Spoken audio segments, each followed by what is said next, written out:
Seriously? But, Mr. Morris, I don't understand, sir. How can you only be telling me this now?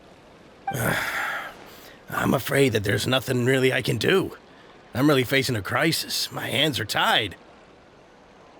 But what about my film? Well, I'm afraid you'll have to come up with something on your own. Take it from me. Sometimes you just have to let things go. Same goes for this film festival.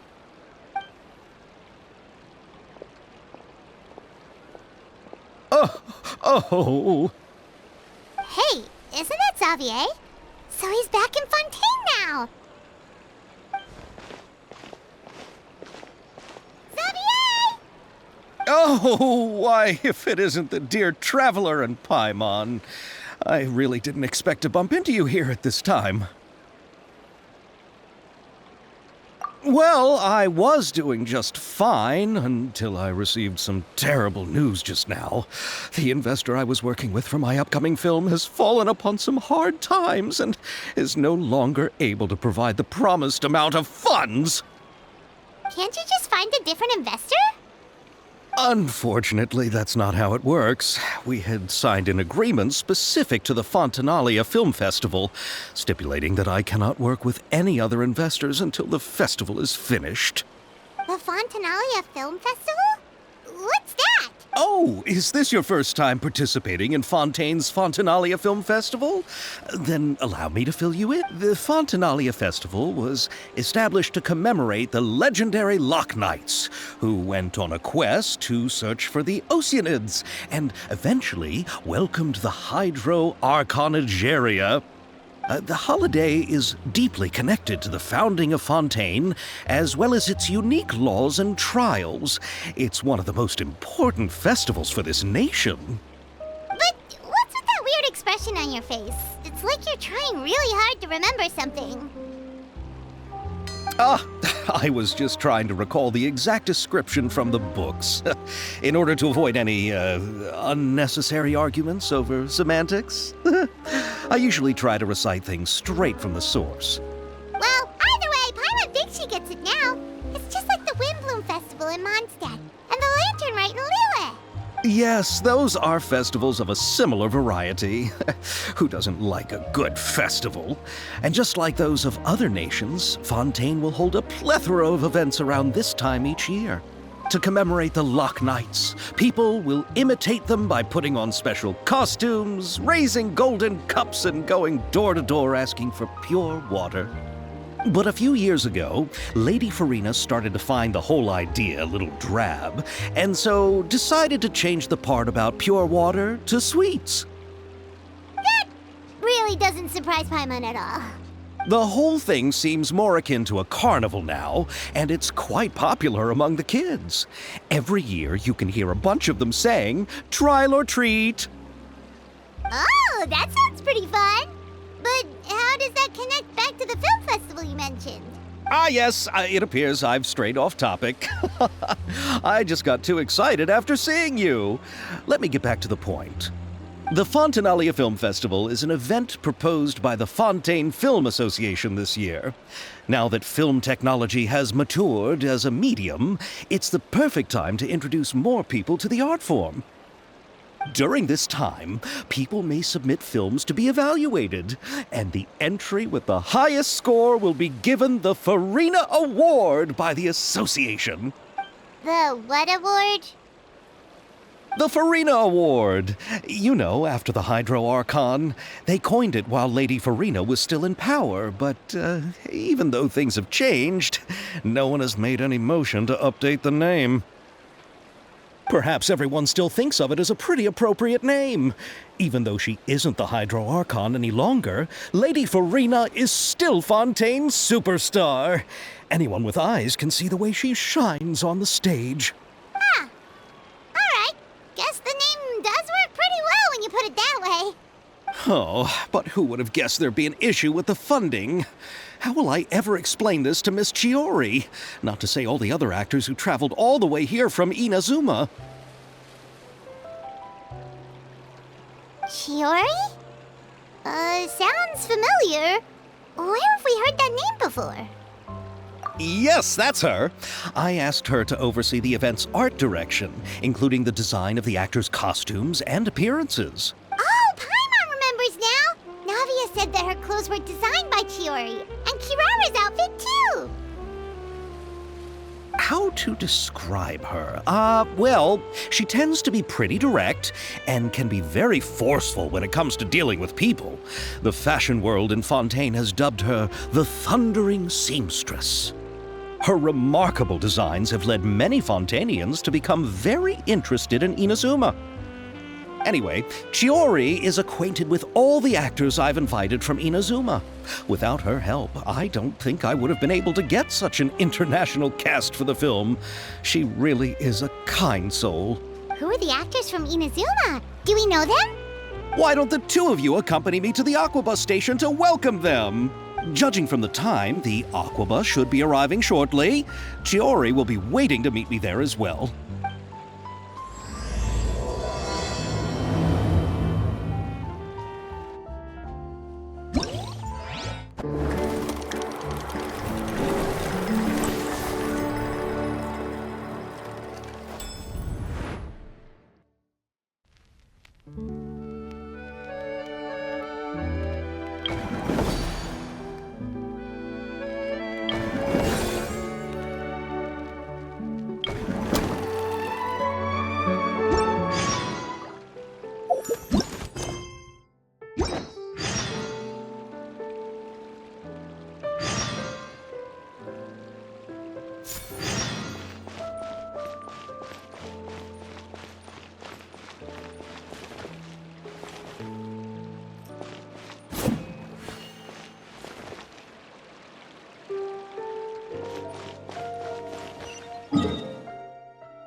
Miss Chiori? Your talk with the investor sure went fast. The Aquabus hasn't even arrived yet. Oh? And who are they? Allow me to introduce you. This is the Traveler and Paimon. Pleased to meet you. Likewise! We've heard the owner of Chioriya Boutique is a skilled seamstress, so it's a real pleasure to finally meet you in person. Thank you. I just wanted to make sure she wouldn't always look like a cat that had been unceremoniously dropped in a bucket of paint. So tell me, what happened? I can tell the conversation didn't go quite as expected. Well, it's like this.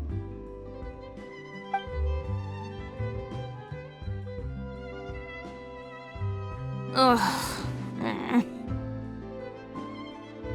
I know, Chiori, you don't have to say it.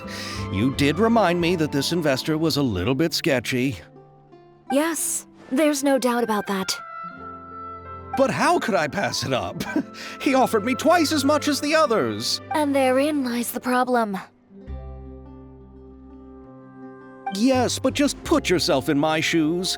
After obtaining such an excellent script, it's only natural that I would want to make the most of the film. The budgets that the others had proposed were nowhere near enough. It's difficult to find someone willing to front such a large amount of mora, so... Don't be sad, Xavier. We might be able to help scrounge up some more together for you. Oh, thank you, Paimon. That means a lot to me. But the cost of the film is staggering. I'm afraid that any mora we can scrounge together in a short amount of time won't even be able to cover the actors' fees. We need to move on.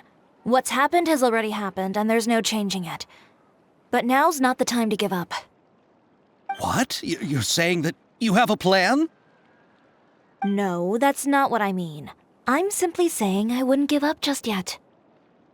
The actors I recommended aren't just after Mora after all.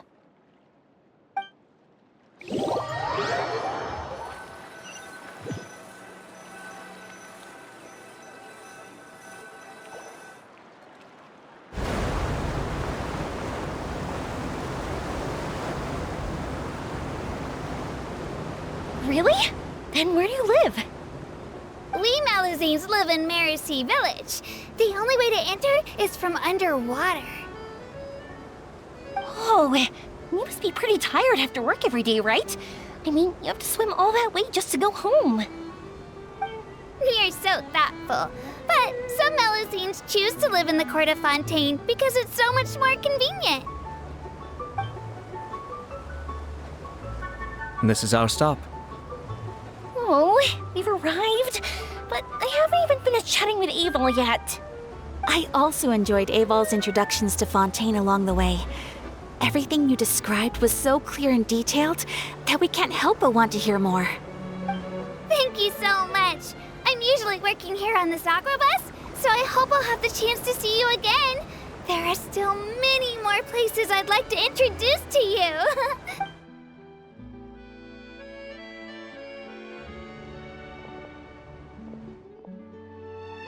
Welcome to the court of Fontaine.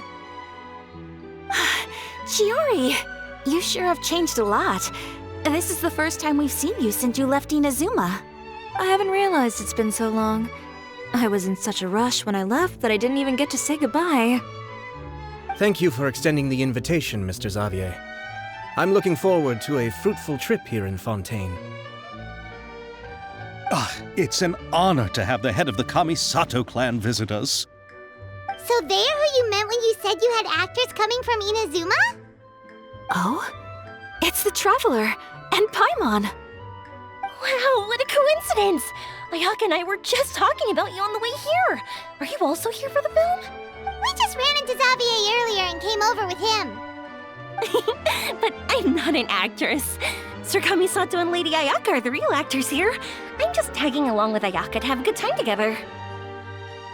About that, I mean, how was I supposed to contact you when I was making preparations for the film? I figured you were probably busy, and I didn't want to disturb you. So I could only keep you in the back of my mind while I sought other actors to play the lead roles in the film. I had been thinking about a surprise reunion with you during our trip here, but you still managed to surprise me first. Oh, so you all know each other already! My, what a coincidence! What are the chances everyone could be brought together here like this? Why don't we go to Hotel de Boer and catch up over a meal? I've already made a reservation. Huh? Did you reserve 2 spots for us too? Yes, of course, of course. I'll be sure to tell the boss to serve a few more delicious dishes just to make sure there'll be enough food. Very well. Then please, kindly lead the way, Mr. Xavier.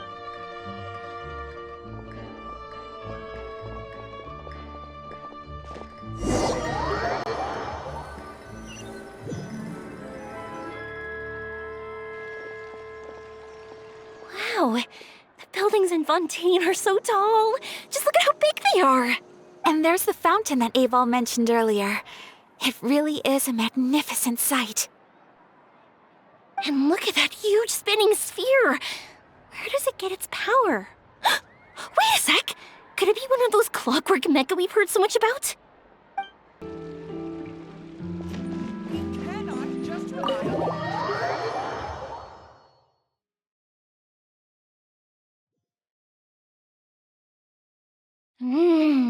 So this is what food from Fontaine is like. It sure is different from what we have in Inazuma. How should I describe it? It seems like you have to go through a lot more steps to make them. And the flavor has many layers too. Yes. When I first went to Inazuma, I actually thought the food there tasted a little too bland. It took some time for me to get used to it. Let's get back to the purpose of this trip for a moment, shall we? How have preparations for the film been coming along, Mr. Xavier? Well, I've already assembled most of the film crew, a lighting specialist, a prop manager, and a costume designer. I've also bought the copyrights from the novel's author. Oh, Oh, it's called The Two Musketeers, right? I read the script you sent me on the way here. The story is pretty good. Originally, I was planning to start filming as soon as Sir Kamisato and Lady Ayaka arrived in Fontaine, but I'm afraid I've run into a bit of a problem. Oh? What is it? It has to do with the film's investor, Mr. Morris. He suddenly informed me this morning that he's encountered some financial trouble and will be unable to release to me the amount of funding agreed upon. It's said that Fontaine's legal system is well developed. If he has violated the contract, then can't you simply take him to court over the matter? Well, I'm still more concerned about filming. Even if I were to take him to court, I'm afraid it would take months before the case could even be heard. Then, is there a way we could raise funds ourselves to solve the problem? I've considered that option too, but unfortunately, it's difficult to gather such a large amount of mora on such short notice. Besides, we have to consider the film festival's submission deadline. Mr. Xavier, if Ayaka and I were willing to perform for free, would that resolve the problem you are currently facing? What? No, out of the question. To have you come all this way just to act for free? Oh, no, that won't do. There's no need to worry, Mr. Xavier. My brother and I had actually intended to work for free after receiving your invitation. Inazuma has only recently reopened its borders, and needs to strengthen its relations and cultural ties with other nations. We didn't have many collaboration projects with Fontaine in the past, so we hoped this trip would serve as a good start for the future. Indeed. You could say that's the real reason why the Yashiro Commission agreed to come to Fontaine. I understand, but having you two act for free just doesn't seem right. Not at all. While we're officially here to conduct a cultural survey of sorts, we must express our sincerity if we want to establish formal cultural ties with your nation. This film will serve as proof of friendly cooperation and cultural exchange between Inazuma and Fontaine. It's my hope that the film can be finished and released as smoothly as possible. If you still don't feel comfortable with this arrangement, I would also be more than happy to be introduced to some other renowned individuals in Fontaine's literary and artistic circles.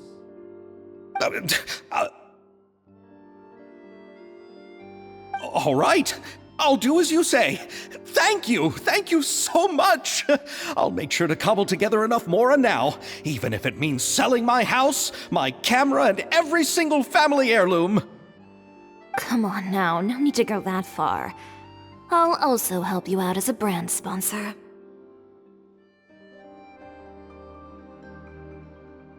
Me too. Even though I didn't bring much more to spend on this trip, it's still better than nothing. You are too kind, all of you. I really don't know how to... Ew. Alright, enough about that. Now that we have Xavier's savings, my support, and 2 leads who are willing to act for free, I think we will be able to make this happen. So, instead of Mora, you'll help with filming and production. Oh, but how can we help with that? We don't know much about making a film. Alright, pull yourself together, Xavier. Tell us if there are still any open positions left among the crew.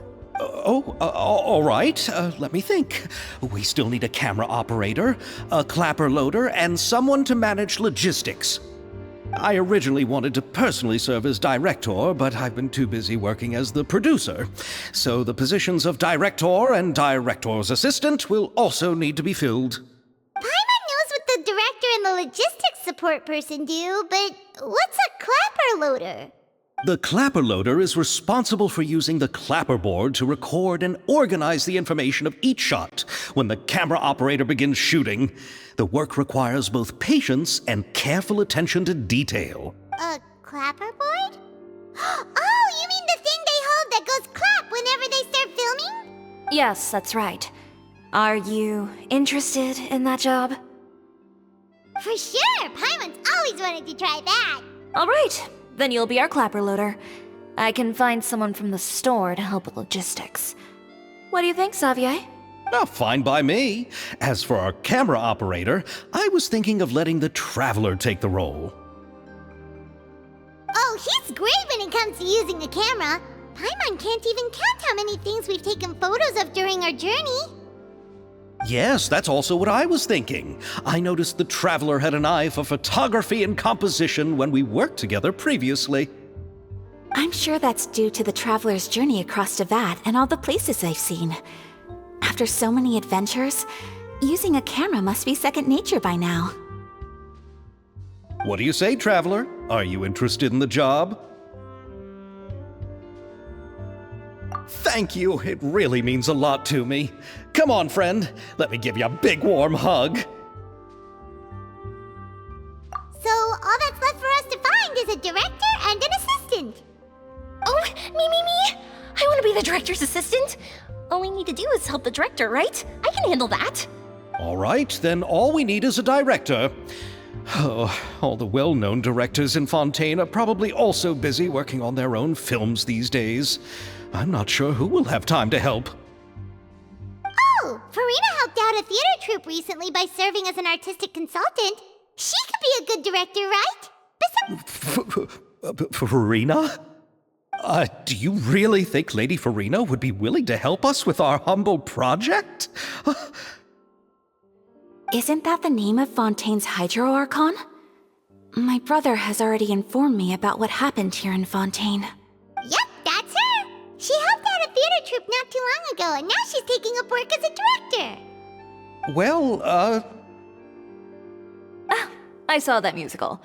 Her performance was perfect, and the storyboards were also excellent. Don't let her former identity intimidate you. She's the best candidate we can think of right now. You'll never know until you give her a shot. Fine. You're right, Chiori. I'll do anything for the sake of my film. Anything! Then I'll have to ask the Traveler and Paimon to show me the way to Lady Furina's residence. I just hope she'll agree to help. Do you need us to also come along? No, there's no need to trouble you with this. Besides, you've just arrived in Fontaine, and I'm sure there are many places you would like to visit. Just leave this task to me. It's Very well. Then we'll be waiting to hear the good news. I'll go with you. By the way, you might want to consider bringing a gift. And don't worry, we won't simply drop you off at Furina's place. We know Furina pretty well by now, so having some familiar faces there should help your chances.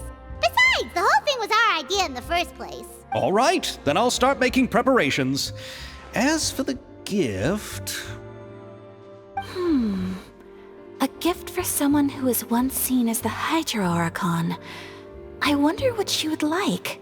I recall that Lady Furina once fancied a clockwork ring, so perhaps I should get another exquisite clockwork contraption for her. Huh?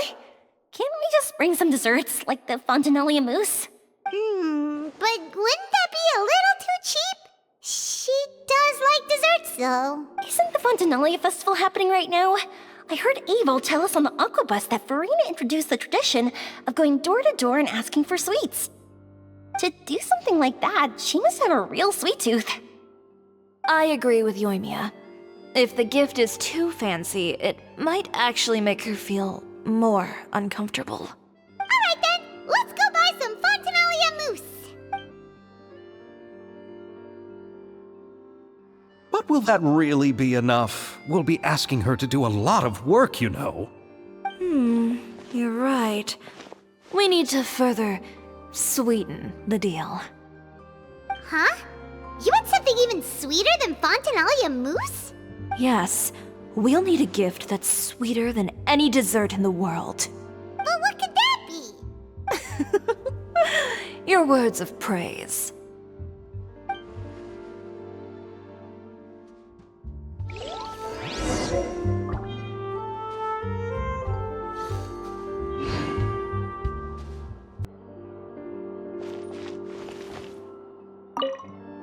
You go ahead. No need to worry about us.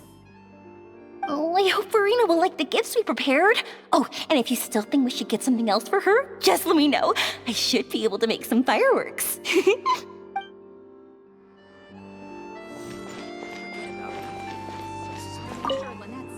Looking forward to the good news.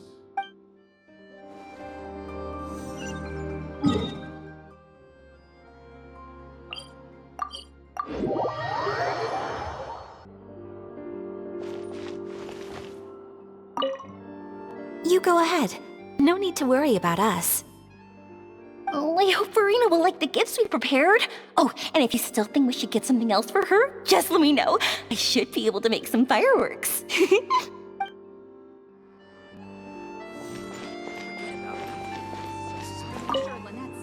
Looking forward to the good news.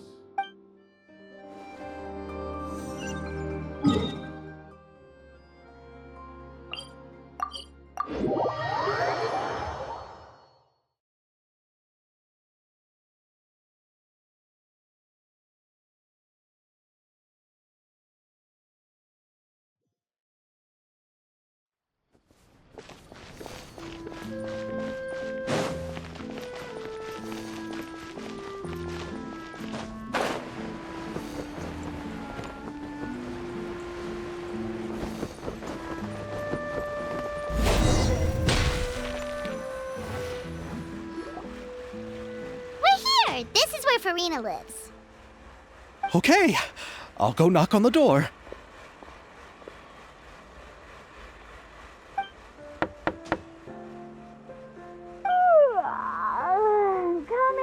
Coming.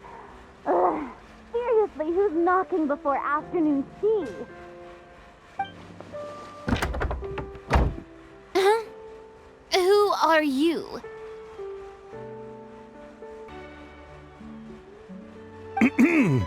Lady Furina, please allow me to introduce myself.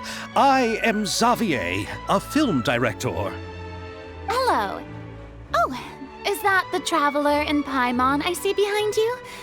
And who's this? I'm Chiori. Ah, the one from Chiori Boutique. Hello. So, what are you all doing here? Do you need something? Did you just get up, Furina? It's already past noon, you know.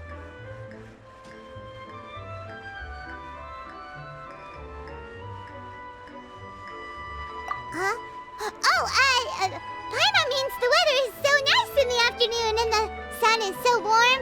Just like how you make us feel. Sleeping in late is a really smart idea.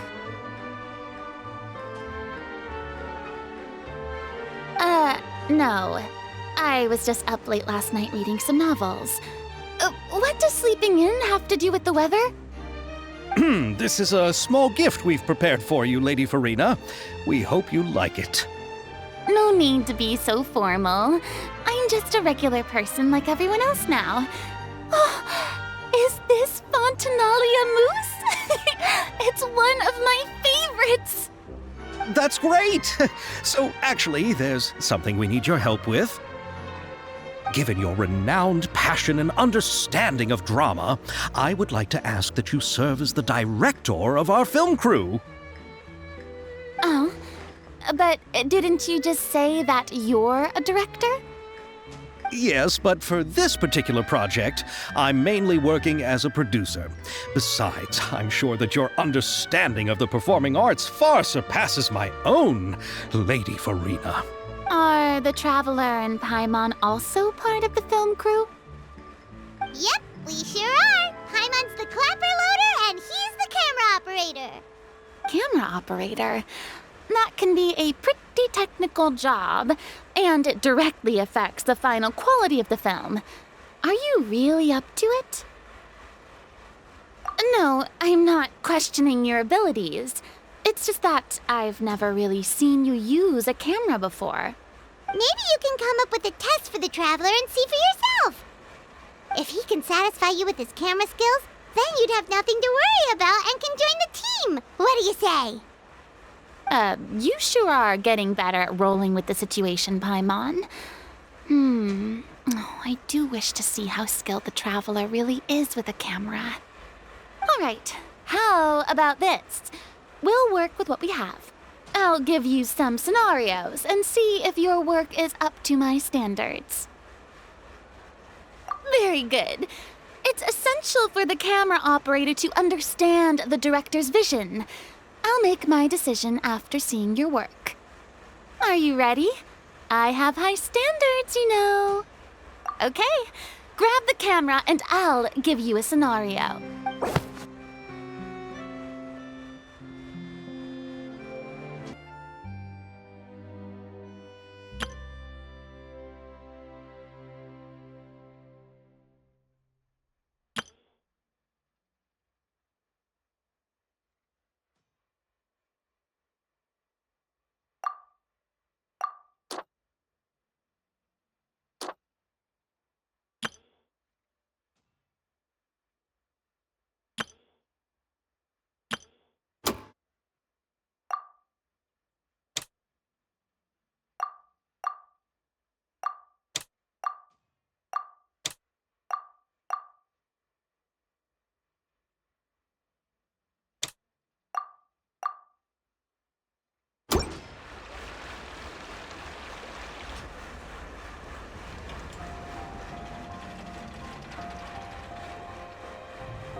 Oh, it appears that you have more skill than I thought. All the shots had a great composition, and I could really feel a connection to the characters and their lines. Yeah! Does that mean you agree to be our director, Furina? Did you think I would agree just like that? After our performance of The Little Oceanid, I've begun to make a name for myself again, you know. In fact, I've already had several troops approach me for the Fontinalia Film Festival. Unfortunately, the scripts were all pretty boring and didn't pique my interest. If others were to find out I agreed to work with you so easily, then, well... Hey, but didn't we have a deal? What else do we need to do to convince you, Furina? Well, what about the pay? Huh? You know, how much you're willing to pay me to be the director? The pay is also an important factor for me to consider, you know. Well, I can offer you this much? What? That's all? If Nervilat were to hear of this, he could charge you with underpaying your labor. I'm sorry, but our crew is in a tight financial spot at the moment. I see. Well, even though it's highly unlikely now that I'll join your crew, there's still something I'd like to ask. Exactly what film are you planning to make? Oh, our script is an adaptation of The Two Musketeers. Huh? Wait, you mean the suspense thriller novel that was a #1 bestseller? Oh, so Furina's read it too. Of course I read it. I've always had a keen interest in artistic works that strike a chord with the populace. I see. It all makes sense now. You must have used most of the budget to pay for the copyright. Not really. The novel's author transferred the copyright to me practically for free once he heard that I wanted to make a film adaptation of the story. The lack of budget is due to another issue. He probably just wants to get his name out there. So, Mora isn't the most important thing to him right now. It reminds me of a delivery courier who wears one of my designs while traveling all across Teyvat. I didn't charge her much for the outfit either. The exposure she provides for my brand is well worth it. So, are you a big fan of this story, Furina? Well, it's all right. The pacing of the story is good, but the character relationships could use some work. When I was reading it before, I always felt like some things were left on a rather unsatisfactory note. I have high standards, you know. Ahem, Mr. Xavier, if, hypothetically speaking, I agree to be the director, how much freedom would I have in terms of script revisions and creative interpretation? As much freedom as you would need. I wouldn't dare doubt the tastes of Fontaine's greatest star. Good. Then I'm free to alter the script as I see fit? Absolutely, no problem. All right. It seems that your crew really can't go on without my care and direction. So, you agree? Yes, I agree. Although the pay is well below what someone of my caliber deserves. A great script calls for a great director. I mustn't let a perfectly good story be ruined due to lack of funds. If you have fine cheese and bread, you wouldn't just let it sit on the counter and get moldy just because you lack an oven, right? Oh, Hydro Archon above! I'm not dreaming, am I? Somebody pinch me. There's no more Hydro Archon, you know. And it's still a little early to celebrate. There's a lot that goes into shooting a film. Although the trickiest tasks of finalizing the script and casting the actors have already been taken care of, we'll still need to reserve filming locations. Not to say set up lighting and props. And by the way, since we'll be filming the 2 Musketeers, we'll need to find an action choreographer. Ideally, a professional who has actual experience with muskets. Yes, I've thought about this as well. I was hoping that you might know someone who could handle the job. Me? If this was before, I could have simply asked Lorand. But it's already been some time since I last talked to her. Navia can also use firearms, but unfortunately, her style is quite different from that of the characters in the story. Could we ask the Special Security and Surveillance Patrol? Oh, you mean the Special Patrol's musketeers? Yes, that's right. They work with muskets every day. I can't think of anyone more qualified than them. They would be under Nervilette's jurisdiction. Unfortunately, I, don't have any connection with them at all. So, in the end, we still have to start by talking to Nervilette. No need to go to all that trouble. I know their Captain Chevreuse. Oh, you do? Wait, Chiori, how do you know the captain of the Special Patrol's Musketeers? No particular reason. Running a business means dealing with some trouble from time to time, and she's helped me out on a few occasions. In return, I've helped her handle a few situations in which the Special Patrol couldn't get involved directly. So, we've gotten to know each other over time. So you're saying there's been times when the Special Patrol needed a fashion designer to handle a situation? It'd be best to keep it that way. Anyway, enough about that.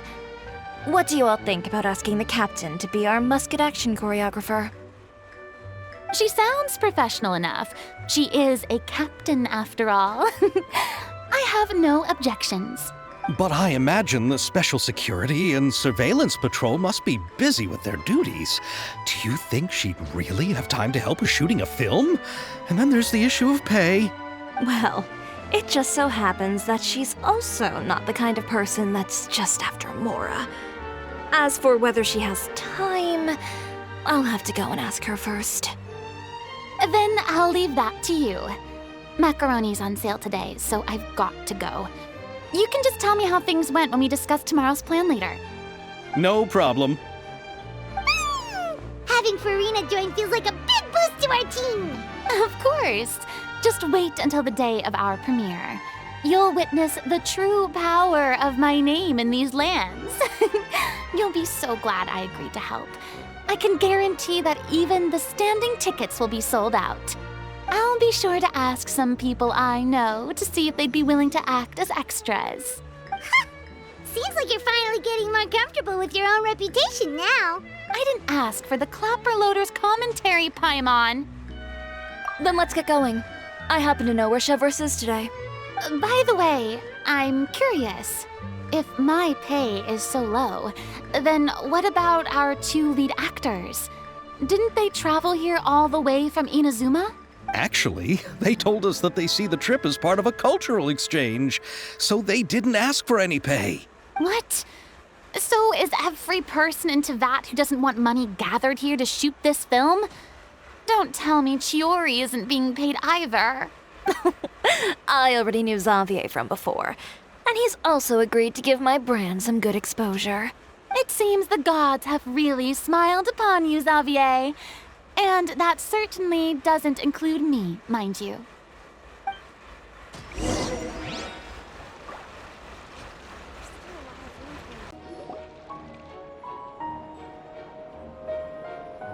All right, this is the place. But where's the captain? There's hardly anyone around here. She's over there. The one with an eye patch reading in front of the newsstand. Oh, her! Paimon could tell there was something different about her. She seems kinda intimidating. Please wait here for a moment. I'll go fetch her. She's working now, so you might not want to get in her way. Working? But isn't she just standing there and reading a novel? Just trust me. Oh, alright, let's see what happens then. Chiori sure is a mysterious person. She claims just to be a fashion designer, but she knows all these powerful people. The court of Fontaine isn't particularly tolerant of visitors from overseas, so it isn't easy for a foreigner to promote their brand here, even more so in the competitive world of fashion. Even a local like me just trying to make a film has to face all kinds of challenges, so I can only imagine what Chiori has been through to get where she is today. I'm sure that having more connections has definitely worked in her favor. Reading on the job? Detective novel. One main character? No. Multiple. Branching storylines. I see. How's the plot coming along? One of the main characters is about to make a choice that will affect the rest of his life. I'd wager he's going to make the wrong choice. Any way to speed things up? There's something I need your help with. You know that doesn't depend on me. It all comes down to what the character chooses. Which is exactly why I'm here to help.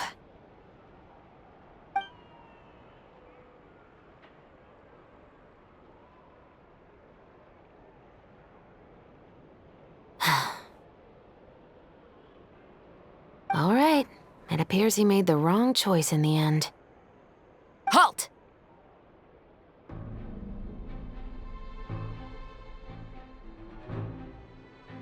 Huh? What's going on? Hand over whatever you're holding. Oh, it's just a book. I didn't buy anything else.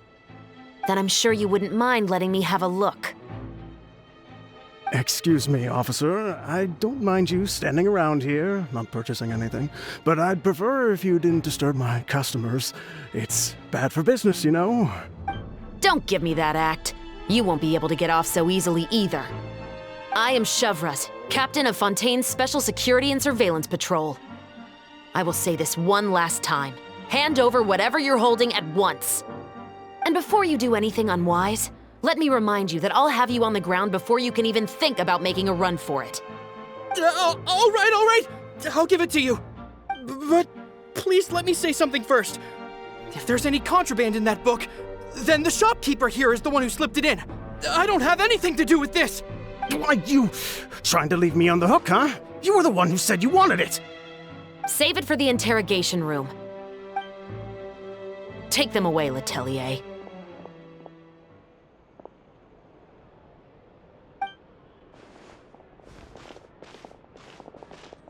What's going on here? 1 second you're reading a book and the next you're escorting people away. And who are... Oh! Aren't you the traveler who's been all over the papers recently? Chiori, I'm assuming what you wanted to ask me about has to do with them, right? Maybe I can let you in on what's happening then. Now that Vache has been brought to justice, no new shipments of synth will be made and distributed to sellers. The Fontaine guards have been busy collecting the remaining synths still circulating on the market. Thanks to a tip from our reliable source here, this should be the very last batch. Oh, so you were pretending to read a book in order to catch the bad guys! Oh, Paimon almost forgot to introduce ourselves. Paimon is Paimon, and this is the Traveler and Xavier! Hey, I'm chevreuse. You probably already heard me introduce myself, so I won't bother repeating it. Yeah, why didn't you make a move as soon as you had the chance? Were you worried that my intel wasn't accurate? No, I wanted to see if the shopkeeper would turn himself in first. All he had to do was come up to me and say that he didn't know where the synth had come from. If he did that, then I wouldn't have had to press charges on him. He had the whole day to turn the synth over to chevreuse. But instead, the moment I came up and blocked chevreuse's line of sight, he took the opportunity to sell it off. Yep, he made the wrong choice, even though the right choice was right there in front of him. But you knew they wouldn't make the right choice. Yeah, I knew. I was just hoping I'd be wrong for once. Enough about that, though. What did you want to ask me about? Oh, you see, it's like this.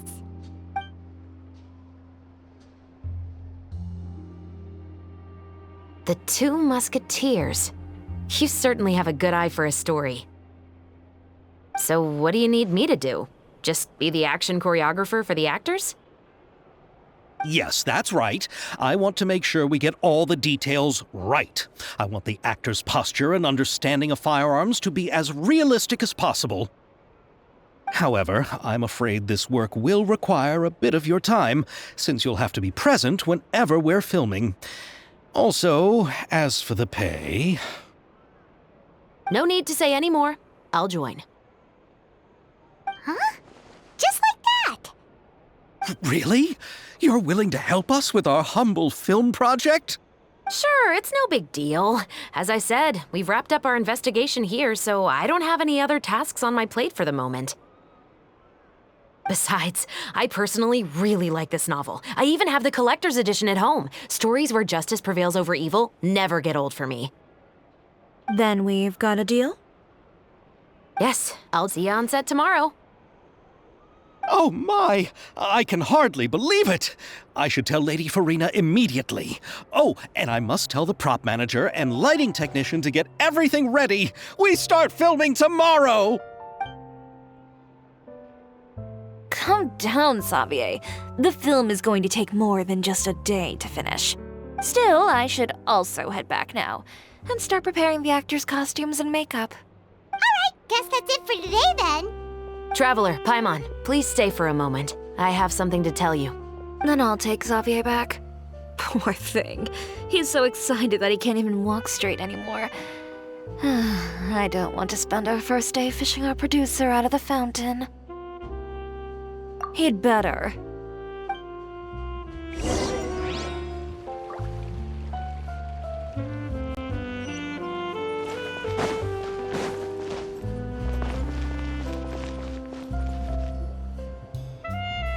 So what did you want to tell us, chevreuse? Have you read The Two Musketeers? The story is about a pair of children born into the household of a baron and their struggle to survive together and take revenge for their mother. They were raised at the baron's estate, where their mother worked as a maid. The two were illegitimate children that the baron had with the maid, so they were never treated well by anyone. One day, upon returning home, they found their mother had been murdered and left dead on the floor. It was quite evident that the culprits were the other members of the baron's household, who never had any kind words to say to them. However, the baron was able to exert his influence and keep the whole thing under wraps. The mother's death was eventually deemed as a suicide, and there was no chance of bringing her murderers to justice. The two siblings decided to flee and someday avenge their mother. Many years later, members of the baron's family suddenly started turning up dead one after the other, all killed by gunshot. A rainbow rose was found on each of the victims' bodies, being the flower that the kid's mother liked best. The baron believed that the mother's soul had come to take vengeance on him, so he lived in fear each day. But it was actually those two siblings who had fled all those years ago. They relied on each other to survive and trained day and night, eventually becoming adept musketeers. They used all of their abilities to collect evidence and clues before executing their plan and exacting revenge on the Baron. Their actions let the truth behind their mother's death be known to all. That's quite an exhilarating story. Yep, the Baron got what he deserved for his evil deeds, and justice was able to prevail. It was just the kind of story I enjoy. Oh, so is that why you were so willing to join our crew, Chevreuse? You could say it was one of the reasons. Oh, you mean there were other reasons too? I've read the reports about you. Whether it was at the trials or when you lent your hand to resolve our nation's crisis, you've shown that you've got a strong sense of justice, as well as a great mind for deductions. Yes, you're as sharp as I expected. It seems you've experienced many similar situations before. There's been a recent murder case involving Muskets. The perpetrator's methods appear to be very similar to what is described in the novel. Huh, really? But Paimon didn't see anything about that in today's papers. The Marechaussee Phantom hasn't yet released any information to the public because the investigation is currently at a standstill. The murderer is extremely cautious. A murder involving firearms? But not that many people use those in Fontaine, right? Impossible. We perform a routine inspection of our firearms and ammo reserves every day. If one of the weapons had been fired, it would stick out like a sore thumb. Besides, I trust the members of my platoon. However... Well, that's all I can disclose about the case today. Huh? What do you mean? I hope you all can go back and get some shut-eye. You can decide tomorrow whether or not you'd like to join the investigation with me. I'm aware this might not be the ideal time to add more to your plate, but the more capable people we have, the better the chances that justice will prevail. Carrying out investigations isn't actually supposed to be our responsibility. Our job is to apprehend the perpetrators. Finding them is really up to the Marechaussee Phantom. You could say I'm taking part in the investigation out of personal interest. I don't want people to see Muskets in a negative way, and also, I'm concerned about the similarity between the crimes and the story. You mean they might be connected somehow?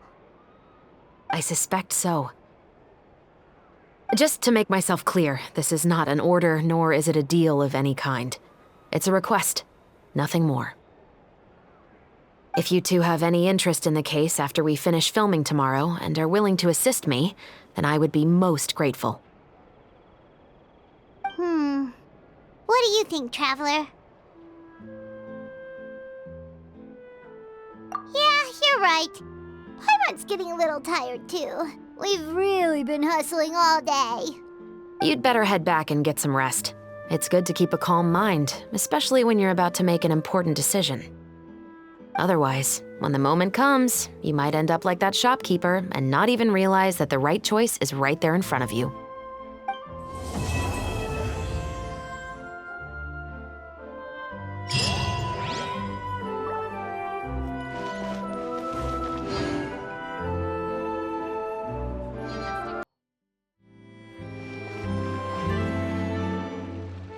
Ayaka, yoimiya, you're already here! Good morning. Xavier said yesterday afternoon went well. Yeah, and how about you, Ayaka? What were you up to yesterday? After we split up, Ayato went to see Udex Nervillette at the Palais Mermonia. I was originally thinking of going with him, but he said he could manage it himself.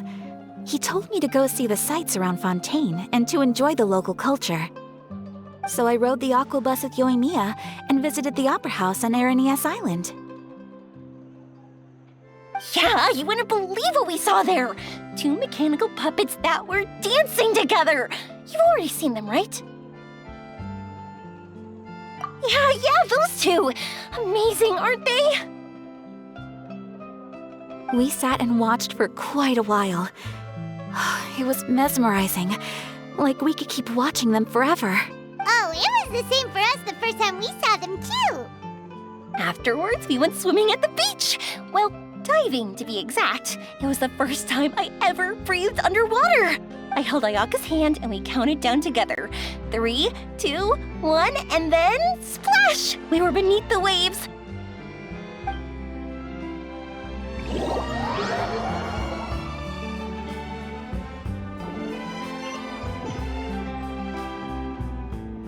At first, I didn't dare to open my mouth. But once I couldn't hold my breath any longer, I decided to take a big breath in. Turns out the water wasn't as salty as I imagined. It didn't really taste like anything at all. Before I knew it, I was breathing like normal down there. It was an amazing feeling. Ayaka said I was too nervous and needed to loosen my grip. She got used to everything way faster than I did. I knew that the Traveler could do it, so I had no doubt we could do it too. That helped me feel at ease as soon as we dove in. The underwater world in Fontaine truly is beautiful. I love seeing the romaritime flowers blossoming underwater, like little candles lighting up the streets at night. Yeah, and there were so many creatures that we've never seen in Inazuma. Like those fish that shimmer like a sword blade. Whoosh! Oh, and those big fish that call when they see people. Ooh. Oh, you mean Hunter's Rays and Blubber Beasts. I just love the name Blubber Beast. Just wait till Pops and the others hear about this. They probably won't believe a word I say.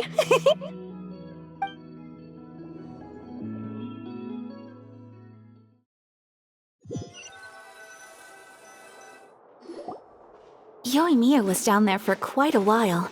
It was dark before we finally rode the aquabus back to the city. I figured she'd want to sleep in today. Yeah, even I was worried that I wouldn't be able to get up. I still felt like I was drifting in the waves when I went to sleep last night.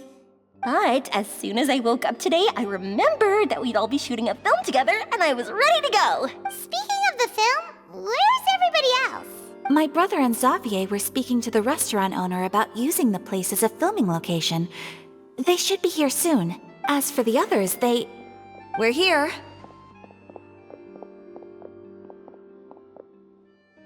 Please excuse my tardiness. I just finished the Special Patrol's 6-mile morning jog.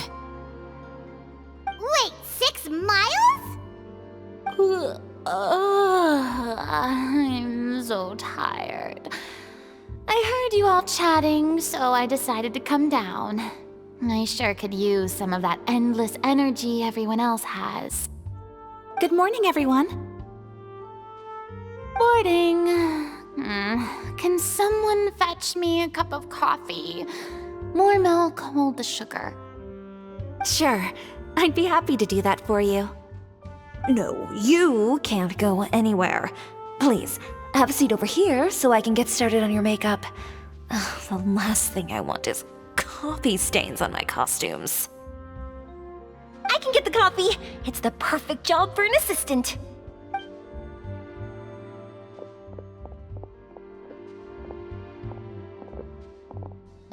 So much energy.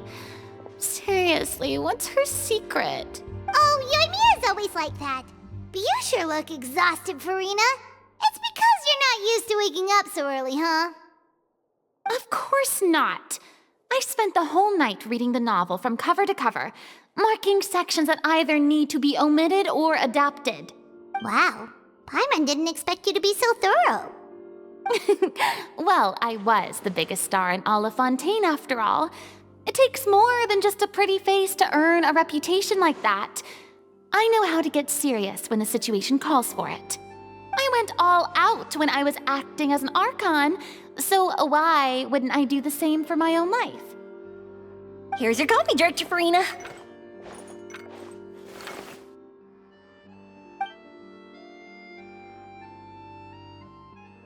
Oh, thank you. The sound of being called director and the aroma of coffee feels almost as refreshing as hearing the birds chirping in the morning. Ah, it seems everyone has managed to arrive on time. We've reached an agreement with the restaurant owner. We are free to use the second floor to shoot our film. Really? That's great! He is really looking forward to our film, and hopes that providing his restaurant as a filming location will attract more customers. Well then, Mr. Xavier, I'll leave the rest to you. Okay, thanks. First, I'd like to introduce our new members. This is our prop manager, Veronique. She'll be in charge of all the film's props and items. And this is Bonneau, our lighting technician. He'll be in charge of lighting and illumination to set up each scene's atmosphere. Wow. Sure feels like we have some real professionals joining the crew now. First of all, please allow me to first express my sincerest gratitude to everyone in the crew. When my investor informed me yesterday that he wouldn't be able to provide the funds, I really thought that this was the nail in the coffin for this film. I had no idea that I'd find so many people willing to help me on such short notice. Thank you. Thank you all from the bottom of my heart. No need to be so cordial, Mr. Xavier. We're all honored to be a part of this. Your works made a profound impression on me when I saw them back in Inazuma. I am sure that someday, this film will be remembered as a prime example of cultural exchange between Fontaine and Inazuma. Yes, the story is the reason I agreed to join.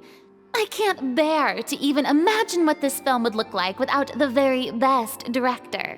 Anyway, I would like to make a promise to everyone that as the producer of this film, I'll do whatever I can to ensure that everything goes as smoothly as possible.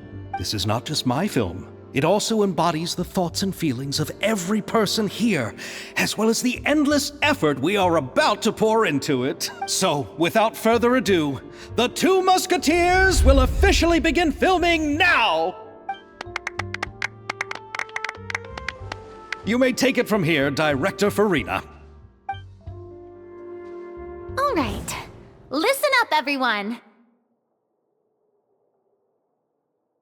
The first scene takes place when the two young musketeers are living at the Baron's home, still unaware of all that is about to happen to them. We'll need props and lighting to set the scene.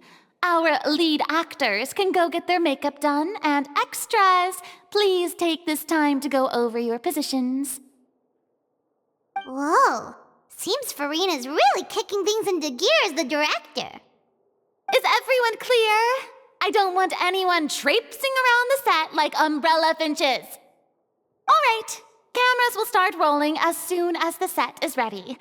Let's make a film that'll make some serious waves in Fontaine. Not the kind of waves that drown people. I mean, the good kind of waves. Seems like she's still a bit traumatized by that. Anyway, let's go see if there's anything we can do to help.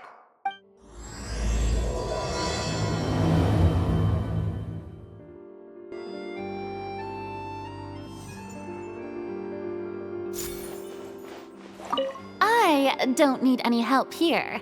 Why don't you try asking someone else?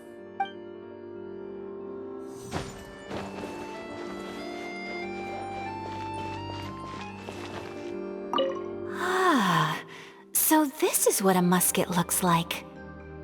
Not exactly.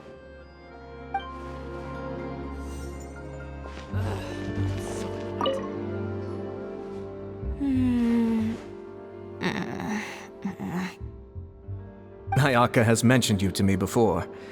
She said that you two were great friends when you were kids. No talking. I'm thinking about how to do your eyeshadow. Ah, yes. To help me really look the part. To achieve a more young and naive look for this scene. Are you saying the wrinkles around my eyes are too deep? You just have too much of a calculating look in your eyes.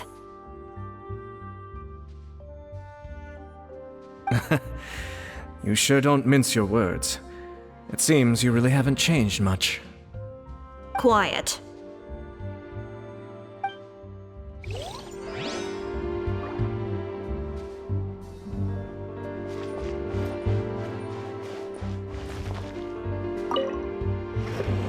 How about here? more to the left.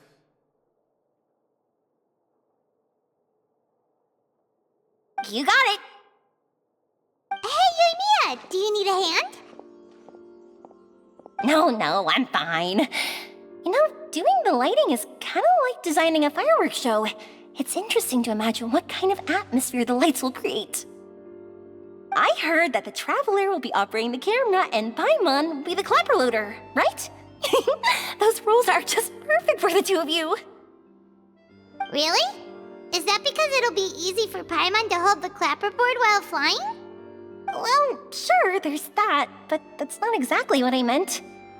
I just think that after all your journeys together, you two must have developed a super close bond and just naturally know how to work with each other. If I'm not mistaken, the director will want the cameras rolling as soon as the clapperboard goes clack. Oh, I see. It's amazing to see the magic behind filmmaking. Yoimiya, we need lights over there, too. Oh, on it! I've got to get back to work. Chat with you later. Oh, it's exciting to see so many people working together to bring the film to life. Seems like Yoimiya's really getting into it. But she was right. We do have a super close bond, don't we? Paimon's really happy to hear that.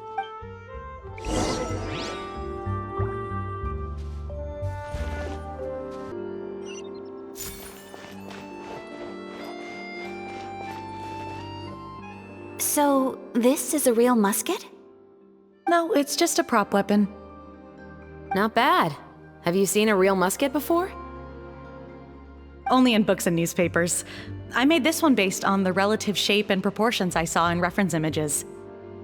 When we're filming, some special gunpowder will be applied around the muzzle, which will help create the flash and smoke effects of a real gun being fired.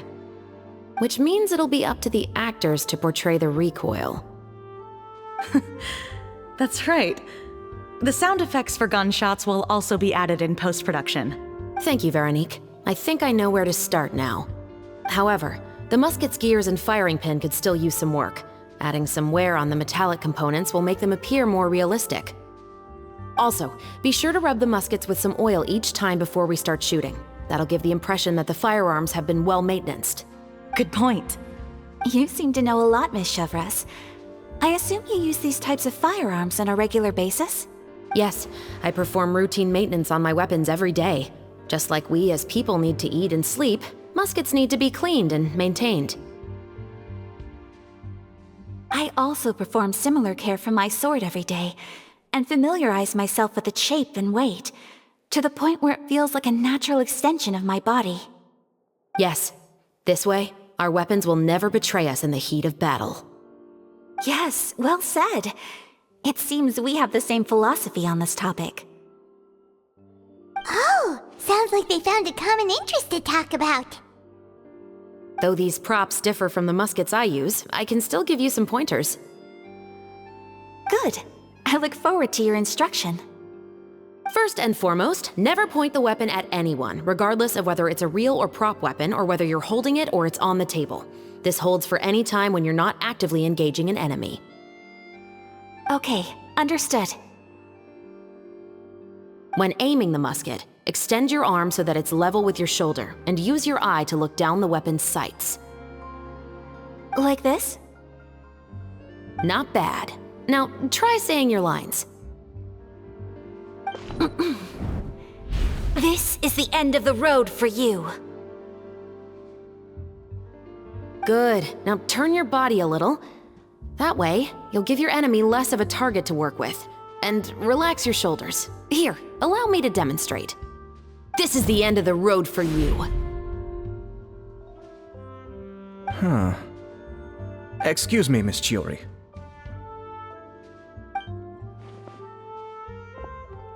Director Furina, there's something I wish to discuss with you. Oh? What is it? Like this? Yes, much better. What do you think? I do see your point. But are you sure you wish to do this? I believe it would be most fitting. Well, if you insist. All right, I understand. Miss Ayaka, Miss Chevreuse, could the two of you please come over here? Huh? What's going on? Are we gonna start filming now? Let's go see. What is it? I have a question for you, Miss Chevreuse. Would you be willing to play the role of a musketeer? What? To clarify, I would like to turn over my role to Miss Chevreuse. But brother... Don't worry, Ayaka. I actually view this as a good thing. I was becoming troubled trying to set aside some time to speak to the staff at the Palais Mermonia. I would like to have some conversations about the cultural exchange between our two countries, and I've heard that the bureaucratic process here can get rather complicated.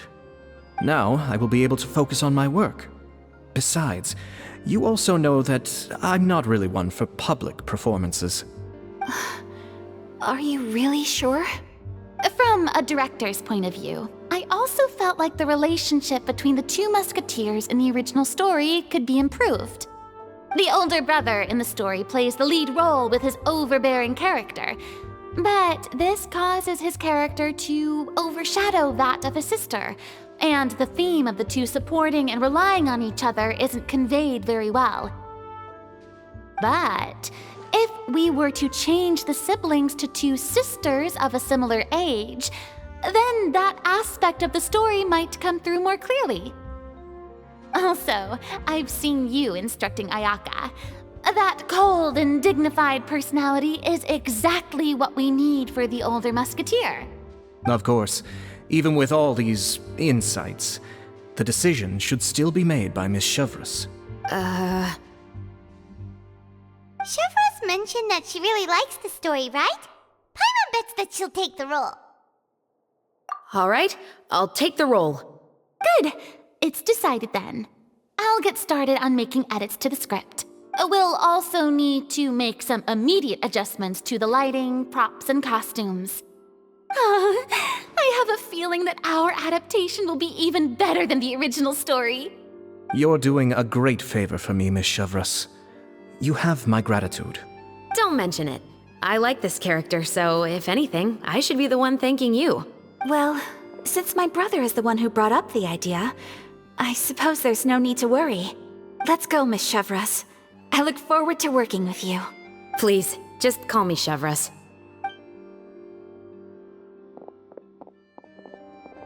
Seems like you're really going out of your way to solve the problem I was having with your makeup. Surely you jest, Chiori. I assure you that I was mostly motivated by a desire to spend more time on formal business. Oh, come on. You really think I'd buy that? According to what I've heard from Ayaka, her brother is someone who can juggle 10 different matters at the same time.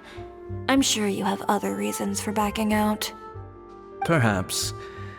Ayaka always said she wanted to go out and see more of the world, just like the Traveler. But I feel that she needs not only to see other nations, but also to make some different kinds of friends. I think it would be harder for her to make new connections with me constantly by her side. I would like to give her some space. All right, go on. Spoil her some more. Ayato, it's too bad you're stepping down from the role. Paimon really wanted to see you act as a musketeer.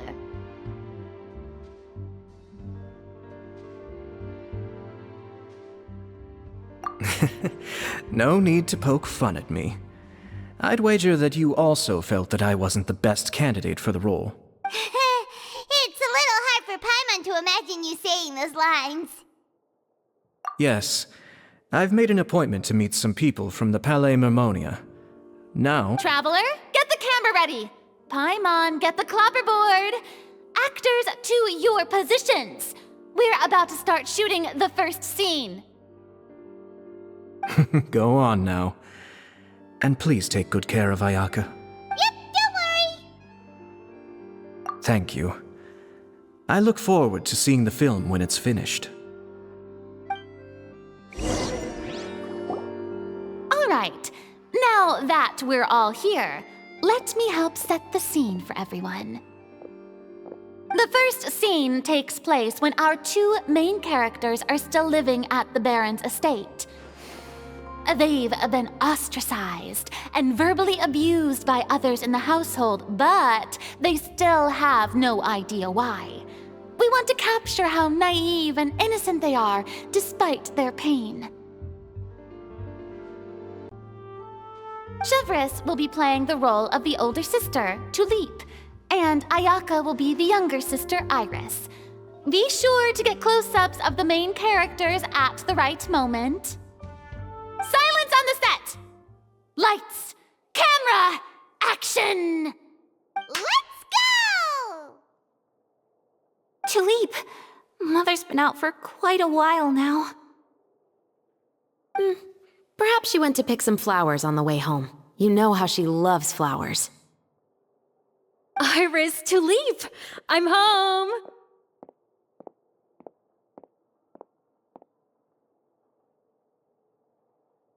Mother! You were out for so long, we were beginning to worry about you. I'm sorry, but I'm back now, safe and sound. Here, I brought your favorite treat, apple turnovers. Mother, what are those bruises on your hand?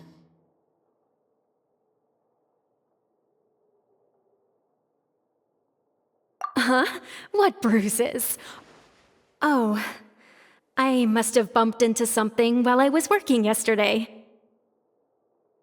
But I didn't notice them this morning. Then perhaps they're from when I accidentally tripped when I was out just now. By the way, did you have fun playing at home? What's the matter, Iris?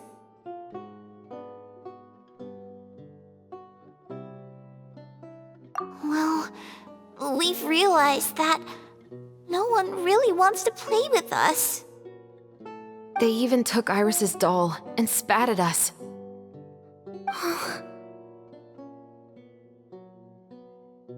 And they even called us names. They said we were... Shh! It's all right, don't worry. Girls, listen to me. It doesn't matter what anyone says. Don't listen to them. No one can define you with such words.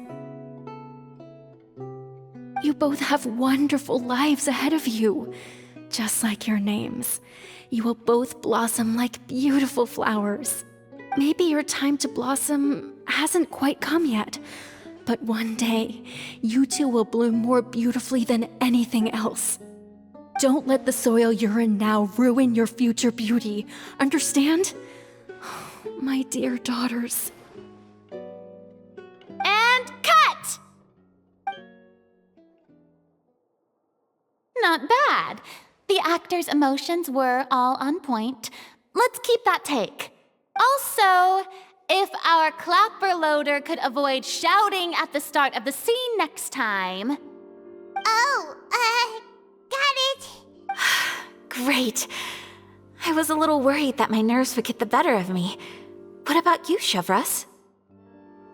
I felt fine. The lines weren't too difficult at all. Seems like Furina must have adapted the role nicely. You two were great.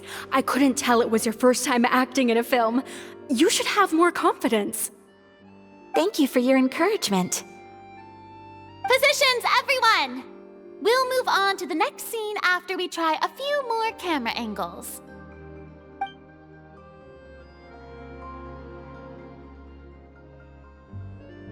This scene is when our two characters return home, only to discover their mother has been murdered. Ready? Mother, we're back. Mother?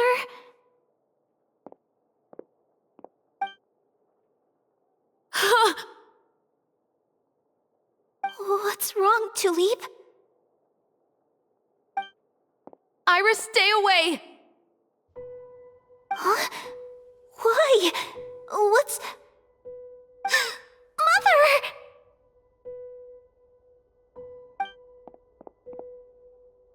Mother...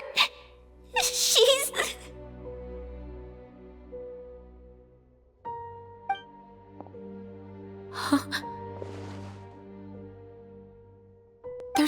poison in this cup. Oh, I could have sworn I've seen this kind of cup before. Those aristocrats. They didn't even try to cover up their actions.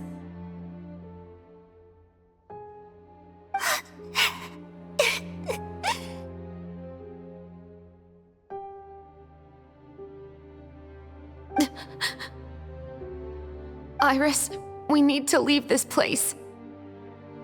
Leave? But now that Mother is gone, where can we even go? Anywhere.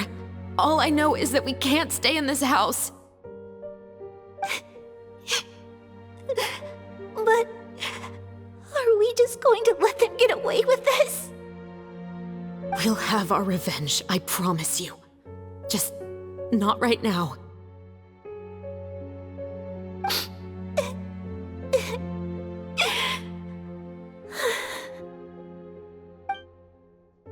Come on, let's go. No, wait. We can't just leave Mother here like this. At least let me leave this rose with her. That's why we went out in the first place. To buy her this flower. All right. Goodbye, Mother. We'll avenge you. Someday. And cut! Beautiful! Great performance! Oh my, you're so amazing, Ayaka! And were those real tears I saw? How did you do it? I was surprised too. Thank you for the kind compliments. Actually, as soon as Director Furina said action, I told myself not to think about anything. I just felt the weight of the moment and became the character. It's quite similar to practicing the art of the sword. You clear your mind and focus only on what's happening in front of you. Ayaka's performance was amazing. Have I discovered an acting prodigy? Pipe down, everyone! We need to move on to the next scene!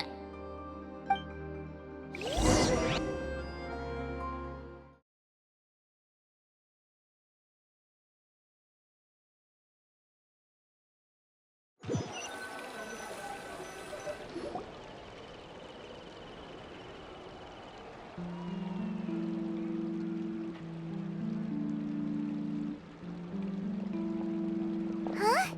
Are we done already? But Paimon wants to keep playing with the clapperboard.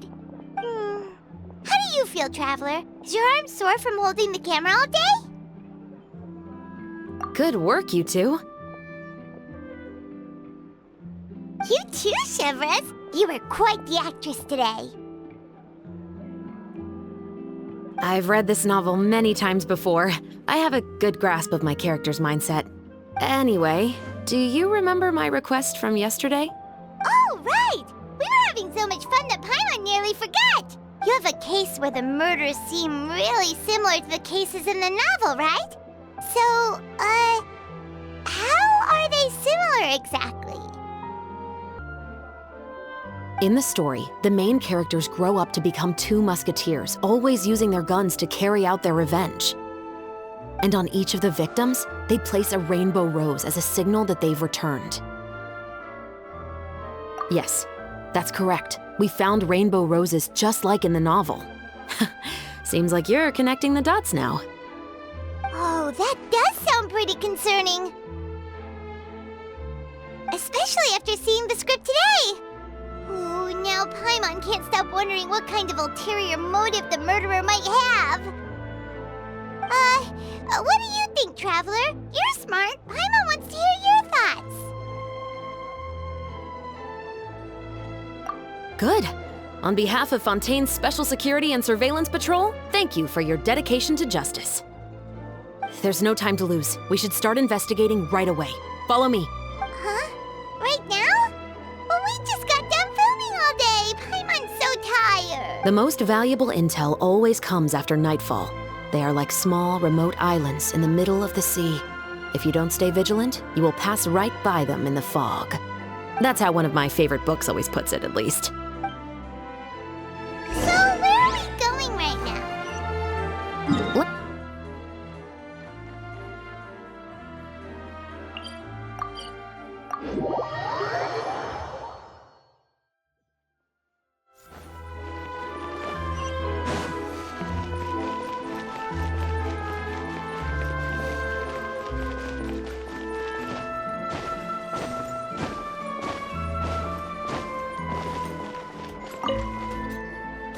Welcome to LeChaux's Clockwork Workshop. How can I help you? Hello. I'd like to know if anyone has purchased some special components lately. Special components? Sorry, could you be more specific? I mean the kind of components that aren't typically used for clockwork toys, but for firearms. Huh? For firearms? No, we don't sell those sort of things here. Don't misunderstand. I'm not here to cause any trouble. We are merely investigating a case, and we're hoping that you could cooperate. Well, to be completely honest, I'm not even sure what kind of components that would entail. Has anyone ever purchased components here as an individual rather than on behalf of an organization? We have a lot of customers who buy toys, but those who buy components are all regular customers who buy in bulk on behalf of their organization. Is that so? I understand. Thank you for your cooperation. You're welcome. It's the least I can do.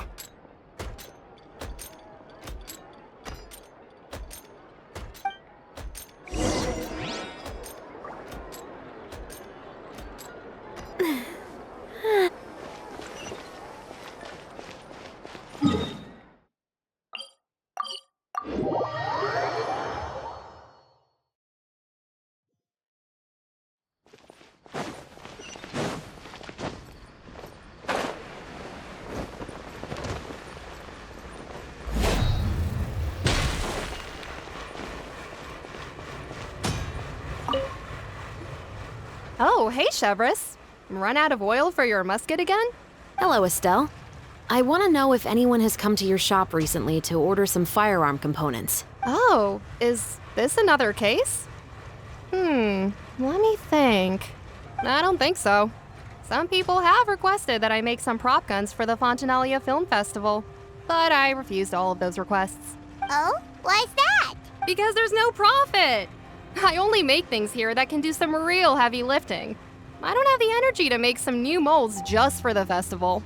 Then has anybody come specifically looking for mechanical components?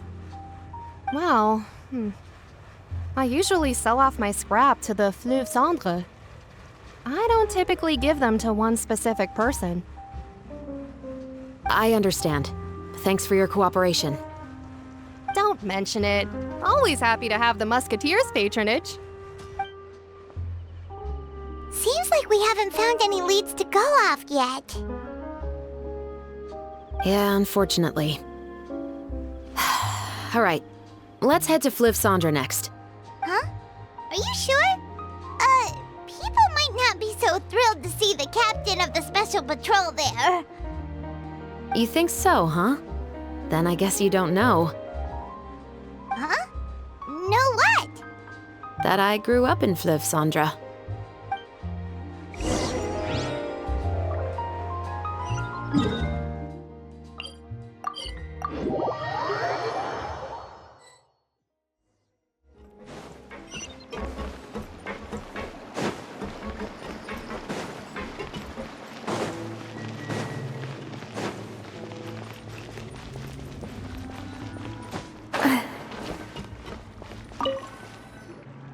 What's all this? Some broken planks and barrels, as well as some liquor bottles? Yes, but have a closer look, Paimon. Even though somebody has purposefully tried to clean them up, these are obviously marks from musket bullets. In other words, someone was here trying to improve their shot. They were using the barrels and bottles for target practice. Could it have been the killer? Your guess is as good as mine. Although many people at Fleuve Cendre own guns, Few hide the fact from others, and even fewer would go to such lengths to hide markings from practice shots. Anyway, let's go. There might be more to this.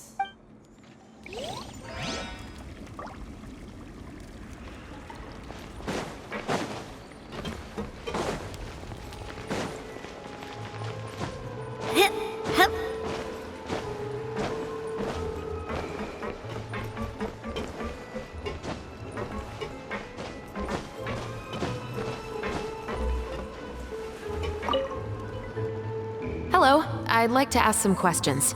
I don't know anything. Don't worry, I'm not here to arrest anybody. You say that now. It's the truth. Here, take this as my guarantee. Wait, did Paimon just see what she thinks she saw? Is the captain of the Special Patrol bribing a citizen?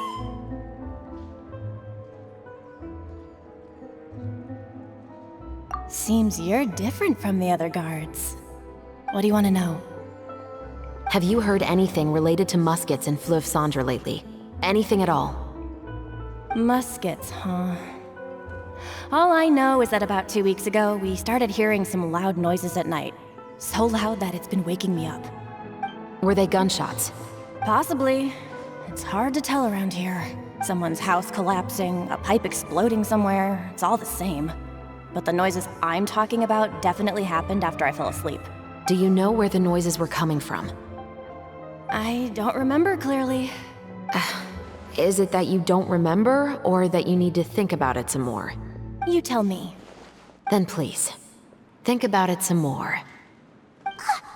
She's giving her even more Mora!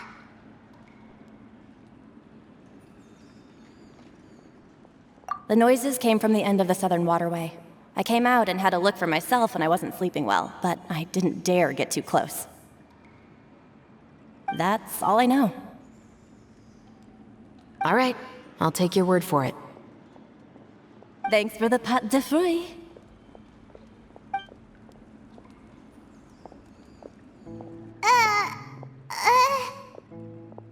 No need to be surprised. I grew up here, remember? I know how to get people around here to talk. Seems you catch on pretty quick. Now then, let's keep going.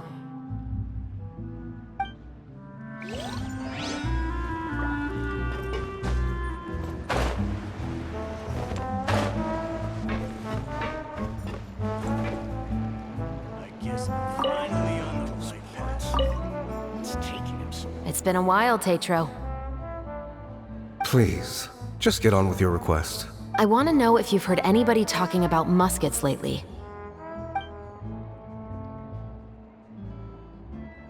Information isn't free, you know.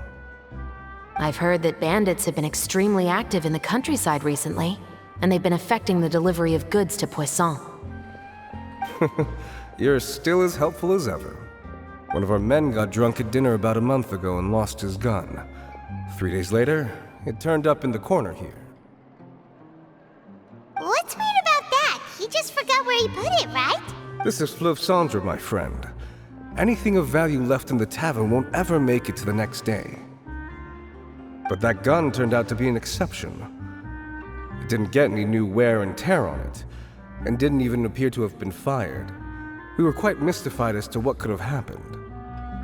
I suspect it came back because the weapon was already known to the guards. You mean, a criminal was afraid the Marechaussee Phantom would use the shot marks to track them down? Maybe. But if that's the case, the culprit really took great care to avoid getting caught. I didn't say anything about a criminal. In Fleuve Cendre, knowing who was killed is as easy as knowing what clothes you're wearing today. It's the guy living in the east side, isn't it? I've never liked him. Every time he's here, he just orders a drink and sits there with a nasty look in his eyes. So, who was the one who lost the gun in the first place? Don't bother. Even if you ask, he wouldn't admit to owning a gun to some strangers. Not to mention the captain of the Special Security and Surveillance Patrol. He's right. I know you grew up here, chevreuse. Even though you're on good terms with the Spina, you've still been gone too long. Not many people know you here now, and a lot of people don't like the Special Patrol. I know.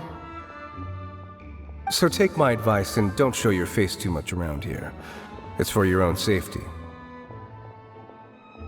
I'll come and go as I please, and I'm afraid I'll be appearing more often due to my work. All right. Don't say I didn't warn you.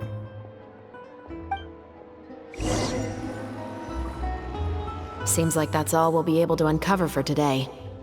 Paimon feels like we managed to learn a lot more here than up on the surface. Yes. Assuming that everything we found is indeed connected to our suspect, then their timeline was probably something like this. A month ago, our suspect found a gun and took it home to disassemble it. Once he'd figured out its mechanics, he brought it back. In the following weeks, he used some parts to create his own makeshift musket, and took it to the Fleuve Cendra for target practice. Then, a few days ago, he found his target and carried out the murder. Once the deed was done, he left a rainbow rose on the body, just like the scene in the novel. That all makes sense to Paimon, but we're still no closer to figuring out the killer's identity. The deceased was a resident of Fleuve Cendra. It's said that he was a poor, solitary man. Yeah, that's also something I'm trying to figure out. If we are indeed following the novel, and there's a story behind the murder, then this murder should be an act of vengeance. But according to our investigation, the deceased didn't have any enemies. He was no saint, but no one's heard of a rival who hated him enough to shoot him dead, much less care to leave a rose on his body. What message is the killer trying to convey, and to whom exactly? We've thoroughly investigated that possibility. He claims to have spent the whole day at the Opera House on the day of the murder, and the staff there have confirmed his account. Okay, so he has an alibi. Not only that, he lacks a credible motive as well. He has a family of his own, and both of his parents are still alive. I've looked into his records. He was adopted at the age of 6, and all the proper procedures were followed. There are also records of him at an orphanage before then. In the story, the mother of the 2 musketeers was murdered after the children turned 10. Of course, he could have changed the children's ages, but I don't want to assume anything without evidence. More importantly, I've also had a chat with him in person. He didn't seem like the kind of person who would pull the trigger to kill a man. Then, what should we do now? We have all this new information, but it doesn't help us move forward. Investigations take time. I didn't expect us to catch the culprit in just a single day. How about this? Let's spend the next few days filming with the crew. We can continue the investigation once we're done with the film. I'm sure that given time, new leads will present themselves. Wait, but weren't you saying Intel is like small, remote islands in the middle of the sea just a moment ago? Wouldn't you just miss them if you were to stop looking? Ah, but the book had more than one reference to the islands, Paimon. Oh? What else did it say then? As long as you spend enough time sailing through the fog, you'll eventually come across an island.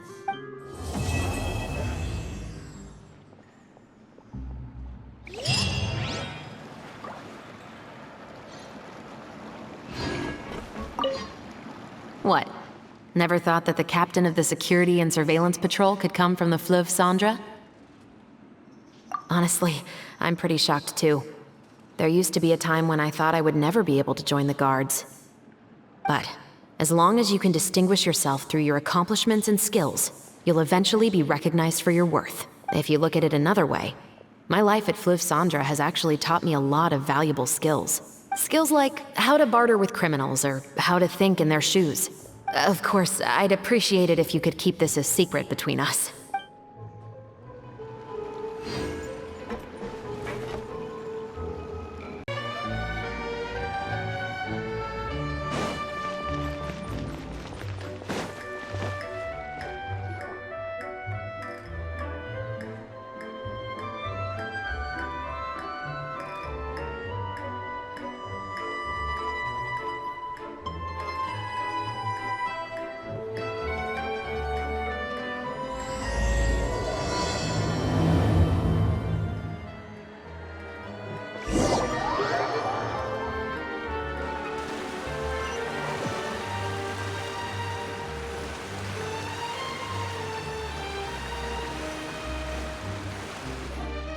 Good work, everyone!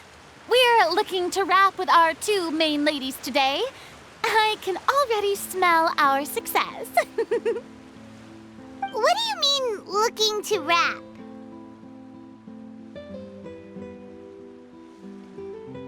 Oh, aren't you the expert now?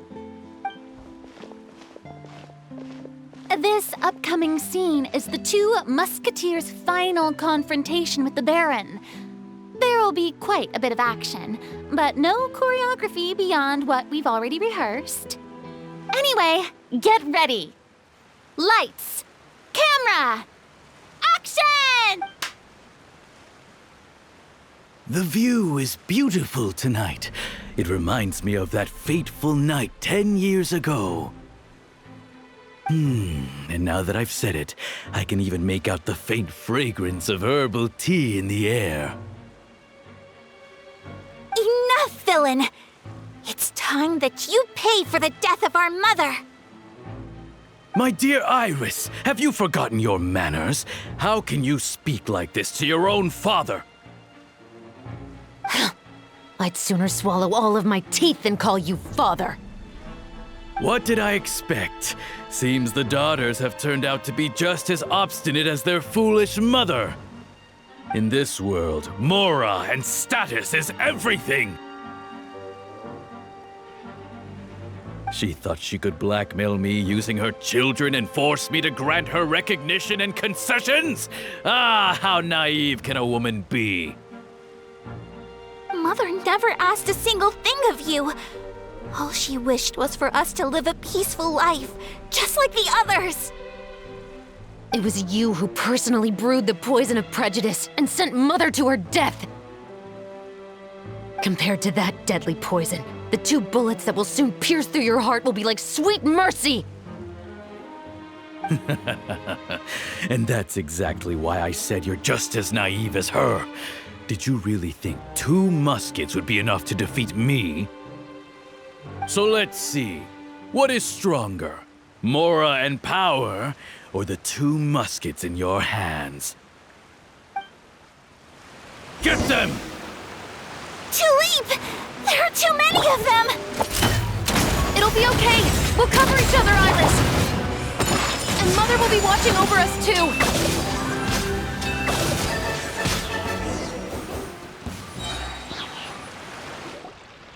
You've lost.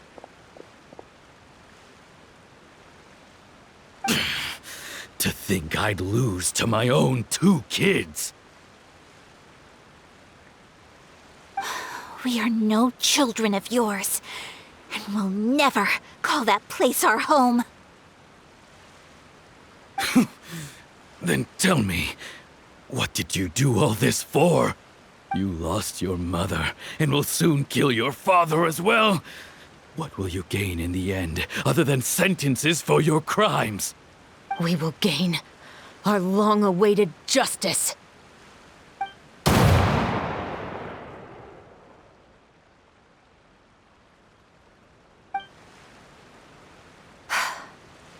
It's over.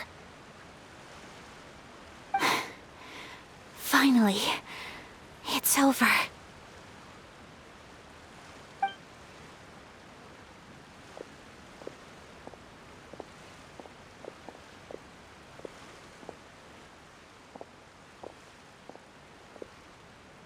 So, where will you go now, Tulip? I'm not too sure, Iris. Maybe somewhere with lots of flowers? After all, Mother always did love going where the blossoms were. What about you? I want to go visit Mother's grave. Yeah, that's not a bad idea. Huh? Tulip, look! What is it? It's Mother's favorite. The rainbow rose. Look, it's blooming again.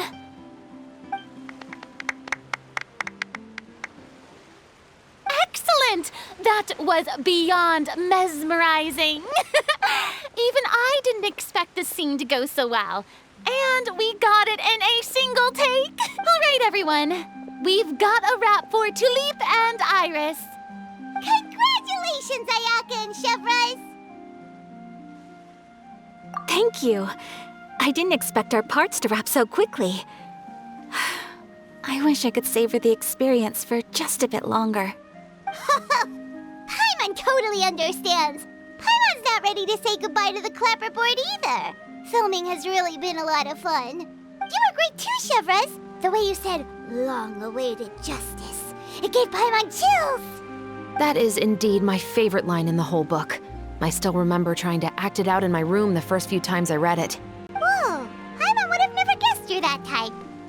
Who doesn't like stories where the guilty are punished and justice prevails over evil? Don't forget, I'm the captain of the Special Security and Surveillance Patrol. Captain, I have something urgent to report.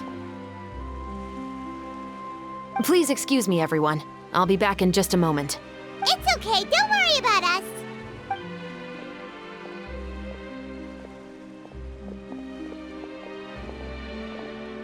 Oh?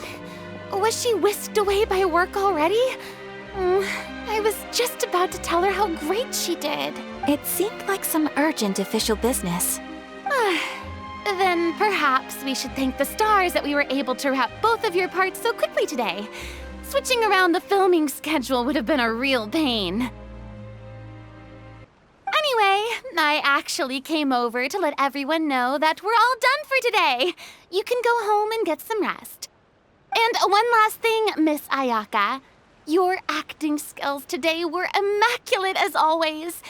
Are you sure you won't consider taking up full-time acting? See, I just happen to know this great troupe that's still looking for a lead actress. Thank you for your kind words, Director Furina. Unfortunately, there are still many matters that I have to take care of back home at the Yashiro Commission. I cannot remain in Fontaine to pursue an acting career. Nevertheless, I will make sure to treasure this incredible opportunity in my heart. Oh, that's a shame. But I understand. Just let me know if you ever change your mind. I believe it's also about time for me to take my leave. But hopefully I'll see you on set over the next few days. Even though my part's wrapped, I'd still like to swing by and help out the crew. See you tomorrow, Traveler and Paimon. Yep, see you tomorrow! Well, what should we do next? Maybe we'll go investigate the case some more with chevreuse today. Traveler, Paimon, please come with me. Huh? Where are we going? You could say that our ship has finally chanced upon one of those small, remote islands of intel.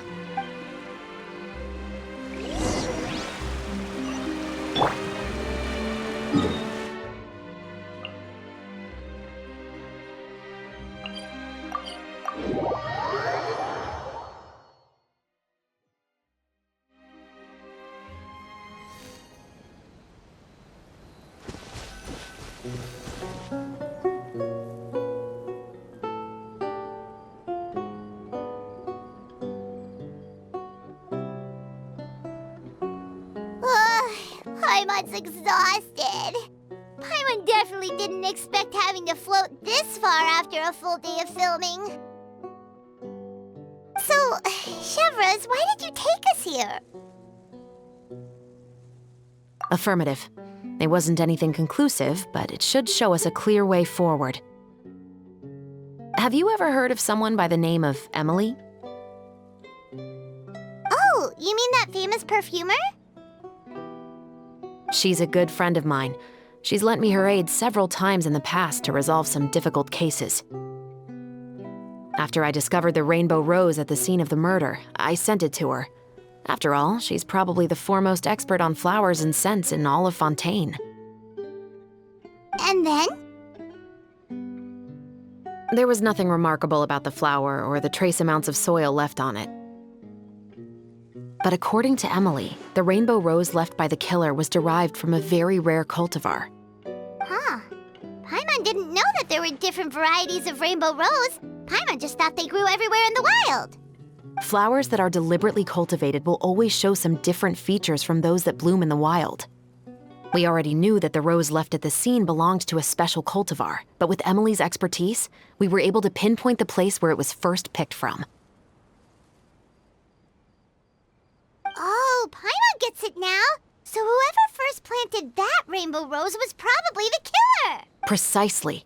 And after we checked what we learned against some sales records from the past, we discovered that there's only one person in all of Fontaine who could grow and sell this specific cultivar. Really? And who is it? It's the novelist. But didn't you say he had an alibi? To be clear, I haven't changed my mind about him. I still don't think he was the one who pulled the trigger. However, that doesn't mean the true culprit never visited him at his home or never purchased a rainbow rose from his garden. Whatever the case, we will have to confirm a number of things with him. So you mean the next place we need to go is... Yes, we're going to pay him a visit at his home.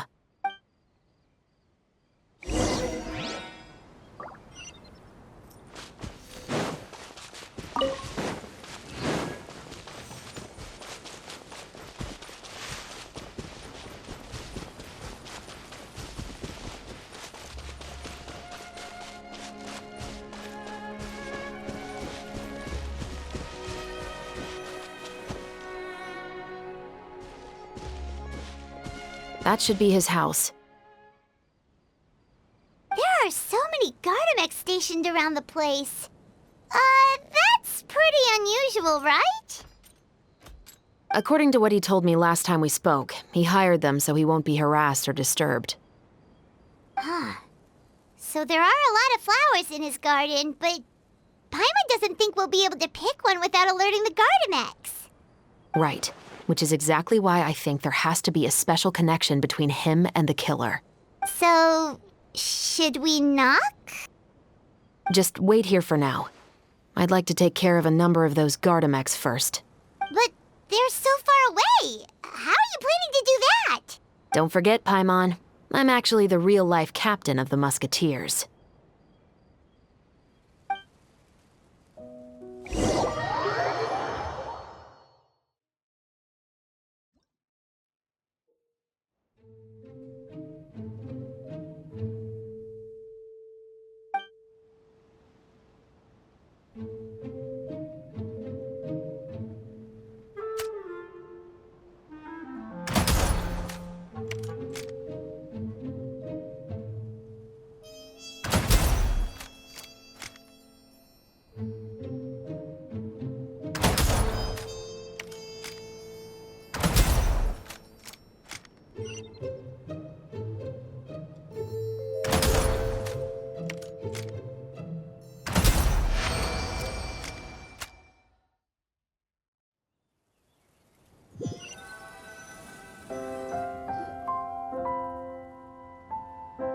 All clear.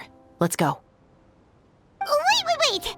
Paimon's a little nervous now that we know he could be the killer. Can we go over our plan of action again? I'll go knock on the door and make sure it's safe inside. Once we're sure that we're in the clear, I'll ask him to come with us for a quick round of questioning at the guard's headquarters. But can't we just arrest him? We still have no evidence that he's the killer, or that he lent the killer any direct aid. Still, it would be appreciated if you could pick a rainbow rose from his garden for me while I'm talking to him. It'll help the Marachose Phantom confirm Emily's theory. Sure, no problem. Just be careful, chevreuse.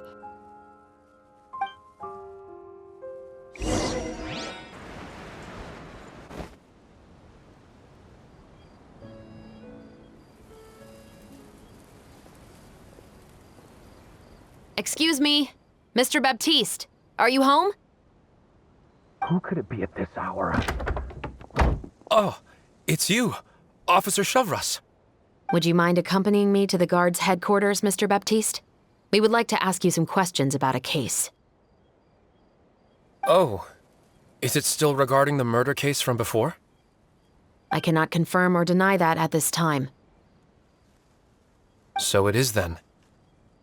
Listen, I need you to come with me, Mr. Baptiste.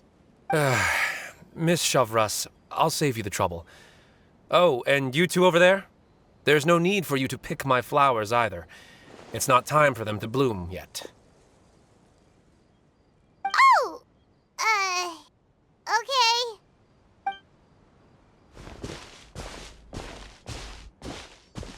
By saving me the trouble, you mean... I will confess. I was the killer. Huh? He just admitted he's guilty! Please relax, everyone. I'm not armed. The musket you're looking for has been buried in my backyard. Then it's my responsibility to inform you, Mr. Baptiste, that everything you say right now will be used as evidence for the inevitable trial. Yes, I am perfectly aware of that. I must say, I hate this feeling. Oh? Is it because I confessed? Or because you've been proven wrong? Both, I suppose. For the same reason as the one I wrote out in my novel, of course. I did it to exact revenge. I know you haven't figured out the link between the two of us. Had you done so, I'd have been taken away to the headquarters a long time ago. But that won't stop me from always remembering his grotesque face. After all, he was the one who killed my mother. Your mother is still healthy and well. You know, I was adopted as a child.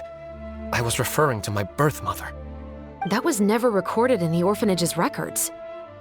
Please forgive a 6-year-old child for concocting some lies to protect himself after watching his mother die right in front of him.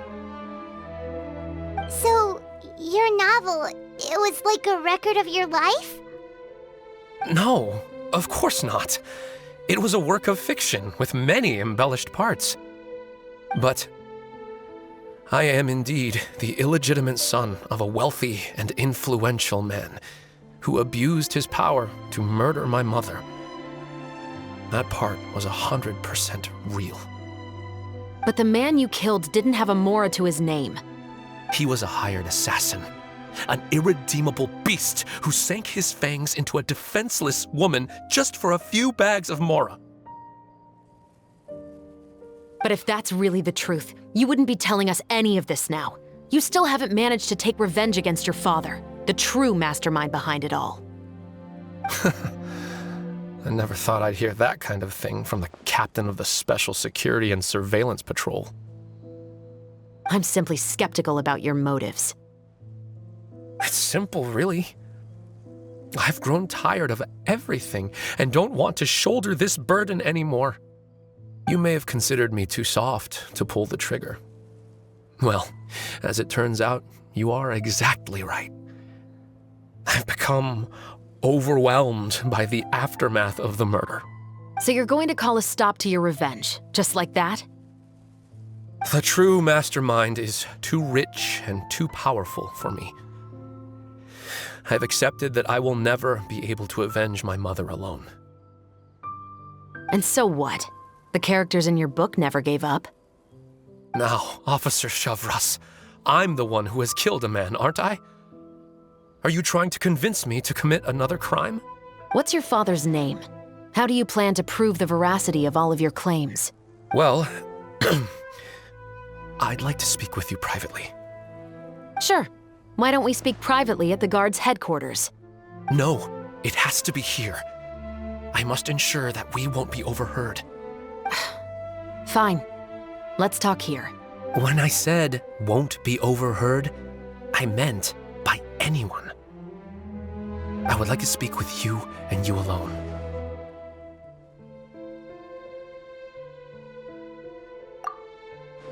Thanks. I appreciate it. Please stay safe, chevreuse.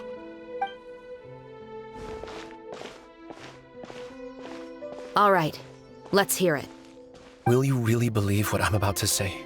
Well, that depends on what you're going to tell me. Fair enough. Fair enough. Then listen closely.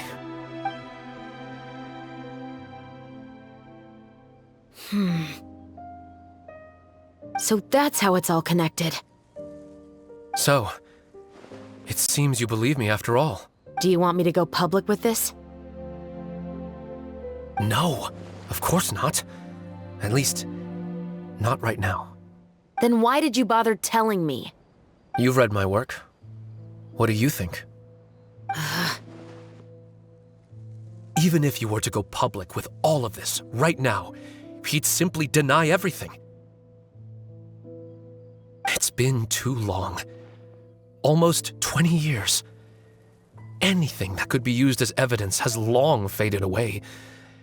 Even if there might have been a solitary island of truth once upon a time, it has long sunk beneath the waves by now. Justice will never find him. Not if you don't try. I know that as the captain of the Special Security and Surveillance Patrol, you will always stand on the side of justice. But do you really think a cushy life in prison really constitutes justice for him? I bet he could lead an extremely comfortable life in the fortress of Meripede. What are you trying to say? I've been observing you from a distance. Your portrayal of the musketeer was exquisite. Pull the trigger of justice against him. Let the villain get what he deserves. You want me to let you go so you may complete your revenge? No, Officer chevreuse. I know that would be impossible. No. What I'd like is for you to perform the deed on my behalf. Oh, chevreuse sure is taking her time. What could they be talking about anyway? Oh, Paimon's worried. What if he decided to attack her?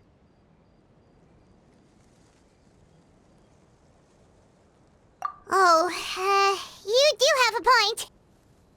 Still, do you have any idea who the rich person might be? And why the novelist doesn't want us to hear what he's saying to chevreuse? Sorry to keep you waiting, you two. Hey, how did your talk go? I've already sent someone to escort Baptiste back to the headquarters for questioning. He wasn't lying about the musket. It was indeed buried in his backyard. But what about the name? Did he tell you the name of the rich guy? Yes, he did. But for now, I have to return to the Special Patrol. There are still a few loose ends I need to tie up. I'll probably be quite busy over the next few days, so apologies if you don't see me on set. All right, Paimon understands if you can't tell us everything you know. We'll just keep an eye on the steambird then. Actually, there's still something else I need your help with.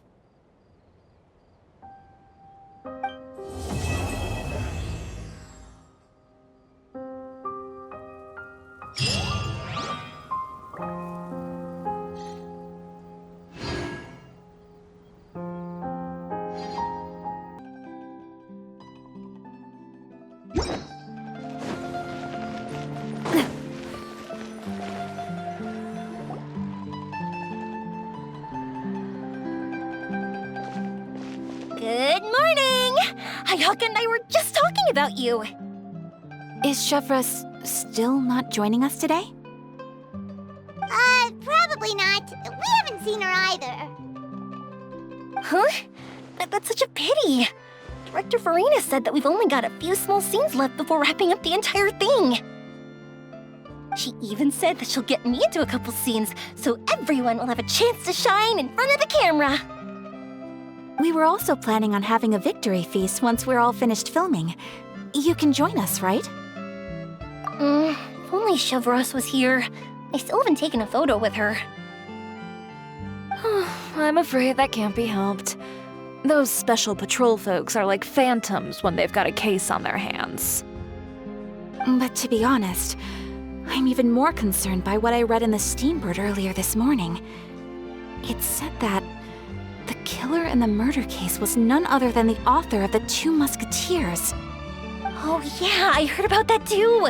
He came forward and confessed his crimes, but gave no explanation as to why he pulled the trigger. We didn't know about this case at all when we joined the film. Is it going to affect the reception of our work? From a pure publicity standpoint, this will draw a lot more attention to our film. I have to say, though, that no director can be perfectly comfortable with garnering attention through means other than artistic skill. To be fair, I feel like that ship sailed the moment you allowed yourself to be named as the director on our posters. It's not my fault that I'm super popular. What was that saying again? My popularity has, sunk to an all-time low? spread to the four corners of Tibet.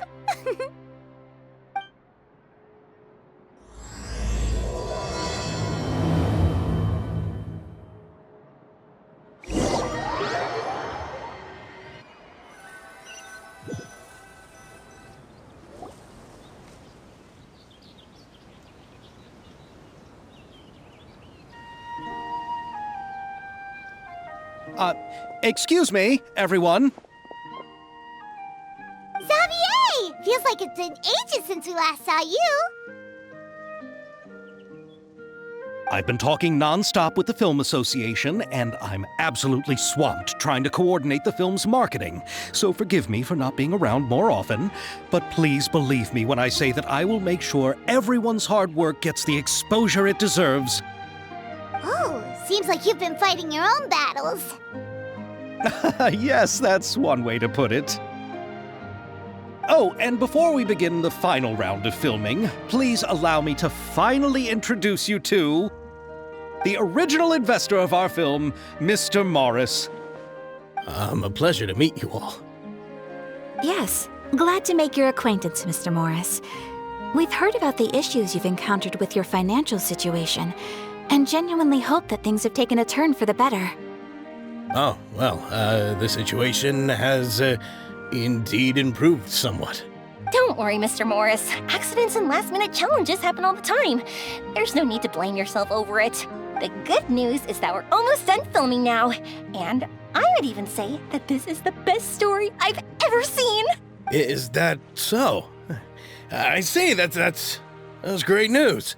All right, now that we've gotten all the pleasantries out of the way, let's get this show on the road. We'll mostly be filming typical people and scenery from the streets today to improve the sense of environmental ambiance in some parts of the film. Oh, and there'll be a cameo for Mr. Kamisato and Miss Yoimiya as well. They'll be used to show outsider perspectives on the fates of the two musketeers. That's right. Ayato should be here any minute. Excellent! Then let's start with the scenery shots. Camera and clapper loader, you're up. Yep, we'll be ready. Remember, all we need are some wide zoom shots of the streets. If you happen to find some particularly lovely patches of flowers and grass, feel free to grab some close-ups of those as well. Ready? Lights! Camera! Action! Okay, now move the camera slowly. Try to focus on that flower. What's wrong? Just adjust the focal length a bit. Something the matter?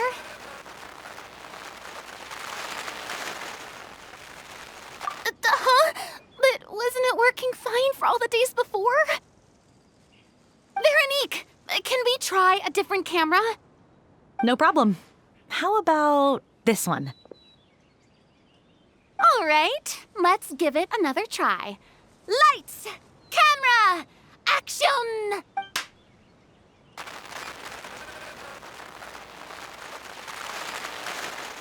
Don't tell me. This one is broken too. Veronique, do we have any other spare ones we can use? I'm afraid we only brought these two today. What? Then go find a workshop to get them repaired right away. Oh, and you too, Bono. Go find our spare camera in the warehouse and bring it back to the set. On it. Greetings, everyone. My apologies for the delay. Is something the matter, Ayaka? It seems like there are some issues with the filming equipment today. We're stuck for the moment. I see. Well, let's not just stand here twiddling our thumbs. Actors, to the makeup booth. We'll start on the next scene as soon as we get a working camera. The people at the workshop told me that the part which holds the lens in place seemed to have fallen off. That's super strange. It was perfectly fine just yesterday. Well, no time to dwell on that now. Let's get back to filming. Ahem! Quiet on set! Places, everyone! Lights! Camera! Action! By the way, have you heard about that recent murder case? Yes, I have.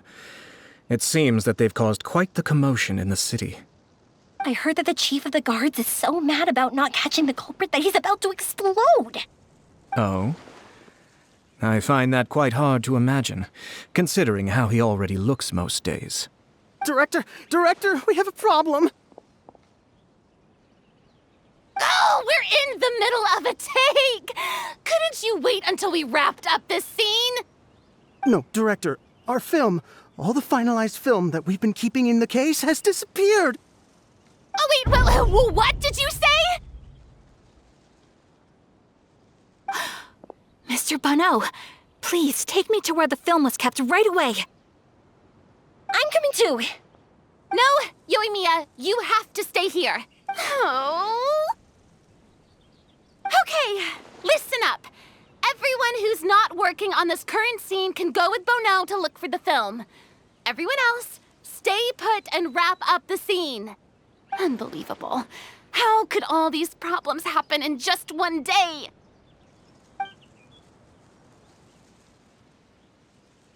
We're back. How did it go? Did you find the film? We found it in the sewers. Huh? In the sewers? Is the film still okay? We discovered it just in time, so we should still be able to salvage it. The others are checking now to see if we lost any specific scenes. Oh, you scared me for a moment there. I nearly thought we had lost everything. I really don't want to experience that feeling of despair again. Okay, but who could have stolen the film and dumped it there? Could it be, some competitors working on other films? But if they wanted to harass us, why wait until the last day?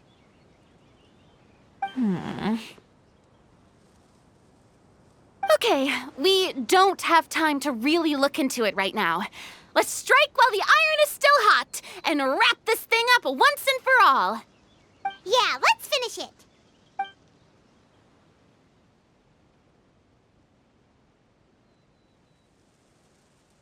I would like to officially announce that our entry to the festival, The Two Musketeers, has now concluded filming! Paimon is spent. It's so late already. Even though the filming process proved to be extremely challenging, everyone provided valuable and unique contributions to the final product. Thank you all for your dedication and support.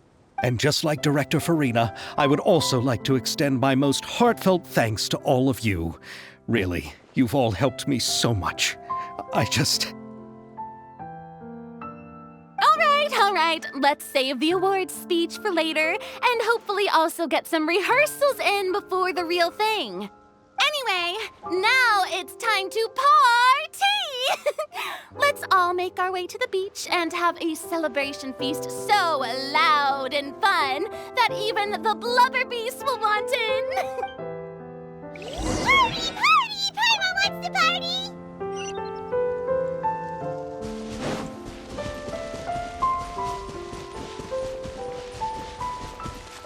Whoa, this place is hopping. Everyone's finally getting to relax after wrapping up the film. Let's go chat with someone. Have you ever seen a fireworks show, Mr. Morris? It's pretty amazing.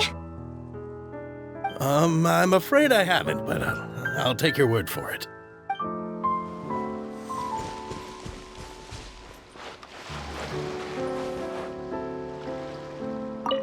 Oh, this is turning out to be quite the party.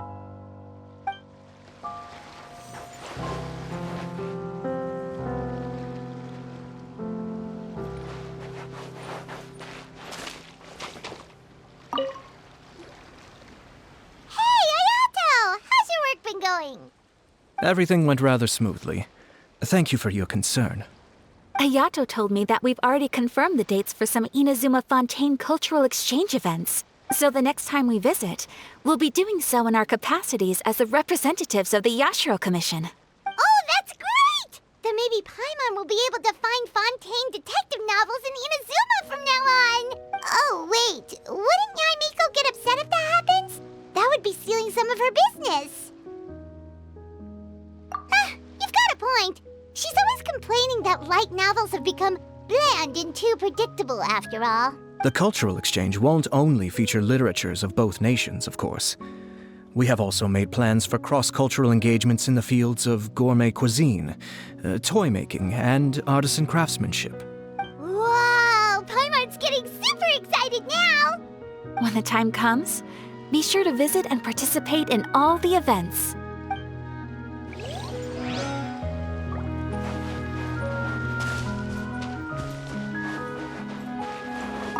I was thinking, if this film turns out to be a success, could I ask the two of you to stay and be a part of my crew?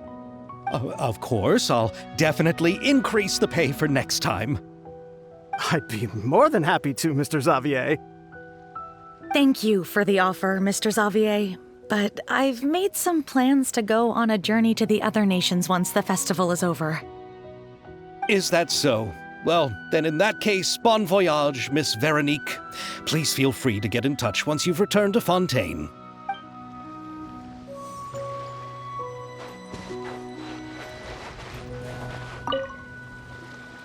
Furina!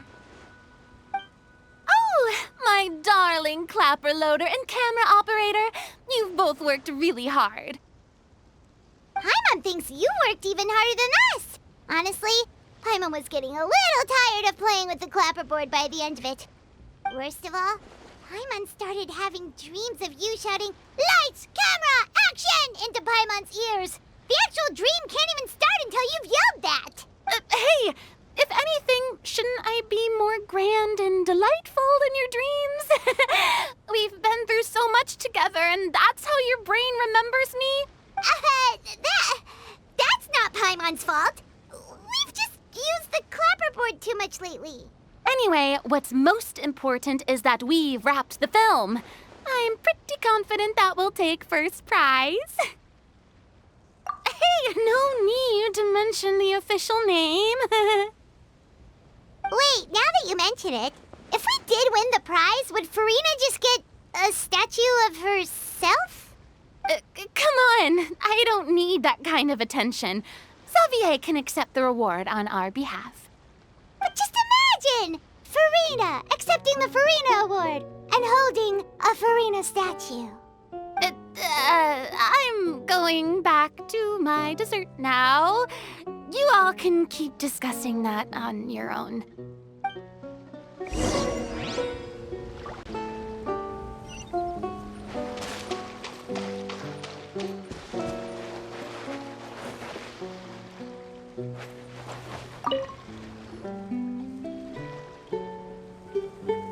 Chiori! Hey, you two. Are you not really into these kinds of big social occasions? Not particularly. But this is still better than Fontaine Fashion Week. But if this film becomes a big hit, people will definitely come flocking to your shop. Yes, that's highly likely. As long as the film can premiere as planned. Are you still worried about the case? That and all the obstacles we had to face today. You're right. It's as if all our bad luck just manifested at once. But why today of all days? No, it's nothing. We've already delivered the film to the editors, so there should be nothing more to worry about. How are you doing, Mr. Morris? You having a good time? Well, you could say that. Do you happen to know when the party is scheduled to end? Judging by how much fun everyone's having, I'd say probably not until well after midnight. Is there something that you still have to take care of at home, Mr. Morris? Oh, well, I'm just not a late night person, so I might take off shortly. Oh no! Silly me. I almost forgot something super important. Oh, what is it? I prepared a whole batch of fireworks for the party, but I forgot to bring them over from the warehouse. Fireworks, you say? Well, that's, truly a pity. Sorry things didn't go as planned. Could you help me carry them over, Mr. Morris? I won't be able to fetch all of them by myself. Me? Are you sure that you can't find anyone else? I just wanted to make this a surprise for everyone. The warehouse isn't far from here. We'll be there in no time. Pretty please, Mr. Morris. These are some of the best fireworks I've ever made. So I also want you to see them before you leave. They're stunning. I promise that they'll be a once-in-a-lifetime experience that you'll never forget. But... It's okay. Just come with me. If we're sneaky enough, nobody else will see us leaving. All right. The warehouse is right over here. I moved the fireworks there in advance, so it shouldn't be too much work bringing them back. It's still a ways away from the party. Sorry about that, Mr. Morris. It's probably because I'm used to carrying fireworks all the time, so it doesn't feel like a lot of work to me.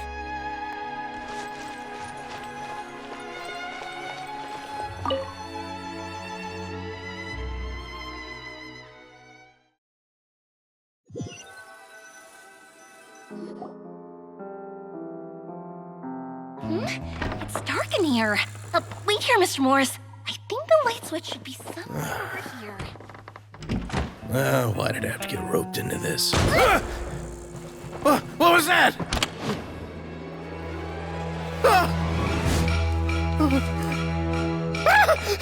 Who's there? Get me out! Get me out of here! Did you really think you'd get away, Morris?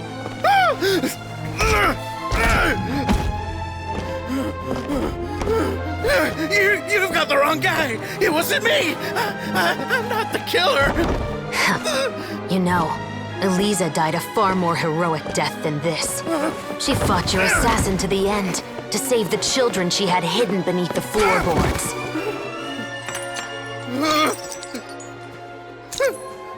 That is Eliza's pendant, the one with a photo of you two inside. The one you gave her. Ring any bells? It's a fake! It has to be! There's no way! No way your assassin didn't destroy it, you mean?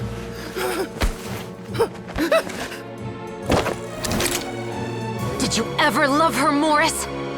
Or was killing her always the plan? No, please. Listen to me. I told Eliza to keep us a secret. I paid her plenty for her silence. I never thought she'd keep the child. Everything was gonna come out, and I had no choice. She forced my hand. No! I'm begging you. I have money.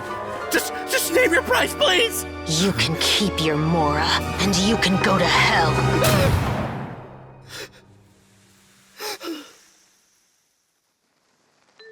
I'm Captain Chevreuse of the Special Patrol. Morris, you're under arrest for Eliza's murder. Huh?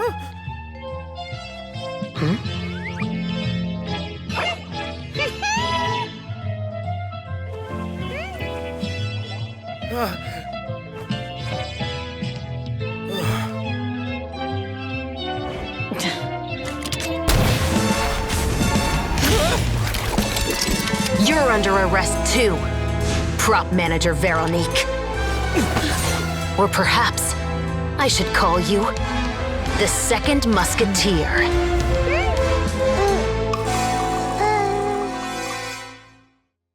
Wait, what's going on? This wasn't in the script. Drop the gun, Veronique. Why? Why would you keep me from exacting revenge on this heartless monster? Drop your weapon. This is my final warning.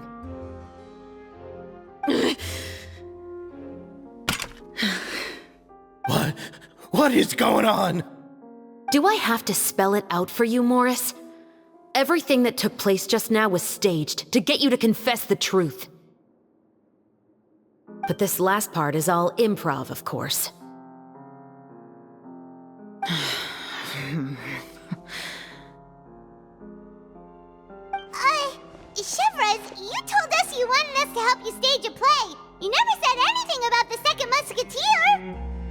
It's because even I had no way to confirm my theory until now. Thank you for your performance, Yoimiya. Could I trouble you to go and bring in the other Special Patrol members? They should be on standby just outside. Oh, and please tell the other cast members not to worry about us. We'll be rejoining them shortly. On it!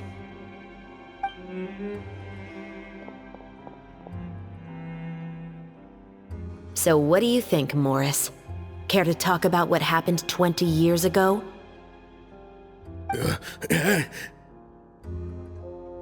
My patience is limited, you know. Don't force me to take you back to the interrogation room. I'd wager with the recording we made, you have no chance of winning in court. Cooperating with us now is the most practical move. All right. I'll talk. I hired an assassin to murder Elisa. She once worked as a maid on my family's estate. She was very beautiful, and after some time I fell for her. We kept our relationship a secret and carried out an affair for some time, but it wasn't long before she became pregnant. And if my parents ever found out, they would have stripped me of my inheritance and status, driven me out of my home. I also didn't expect Elisa to insist on bringing the pregnancy to term. She even asked me to leave my family and travel far, far away with her. She believed that you were truly in love with her. I didn't have a choice. I gave her a large sum of mora, told her to leave the family and to get rid of the baby. But then years later, she sent me a letter. There were photos of 2 children, and she even asked if I could find some time to visit them.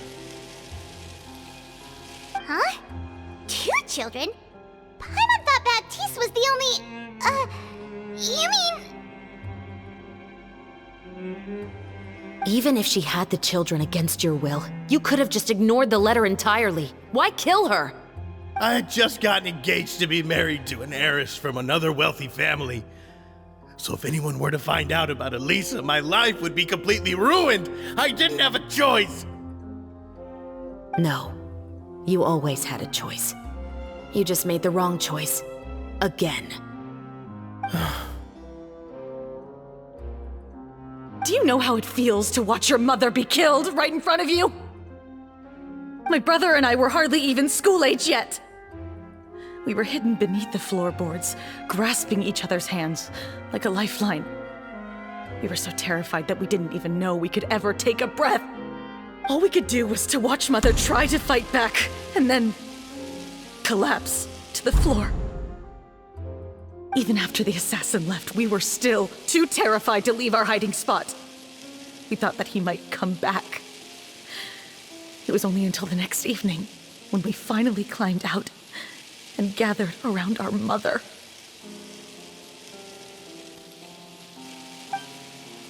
But she had already become cold and stiff to the touch.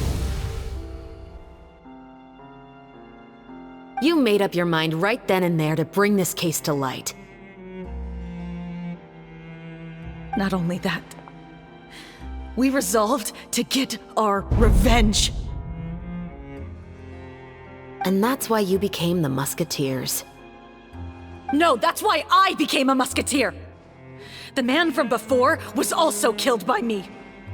My brother had nothing to do with it. I figured as much. You did? I once told these two that he didn't look like a killer to me. His confession from that night also rubbed me the wrong way. I think what really tipped me off was, how could I not feel a sense of regret in him? Huh? He confessed faster than any criminal I've ever met, but he didn't say a single word about you. He insisted that he was the sole perpetrator in the case. But after the questioning ended, I disassembled the musket we dug up from his backyard, put it in front of him, and told him to reassemble it. Wanna guess how far he got?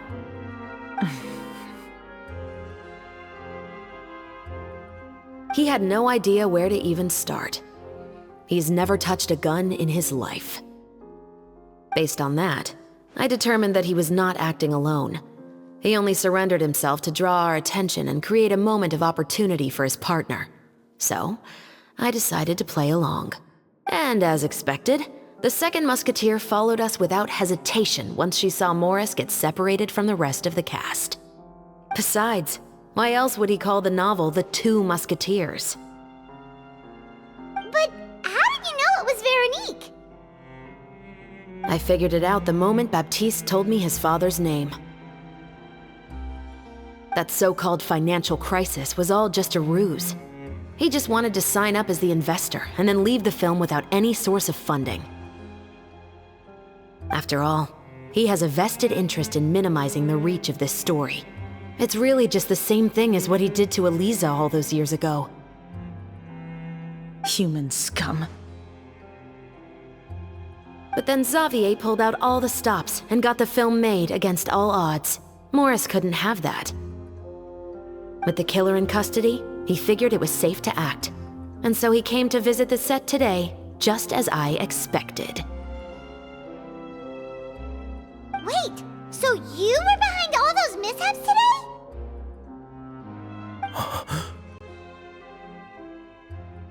As for the identity of the second musketeer, I assumed they'd probably stay close to Morris and look for an opening.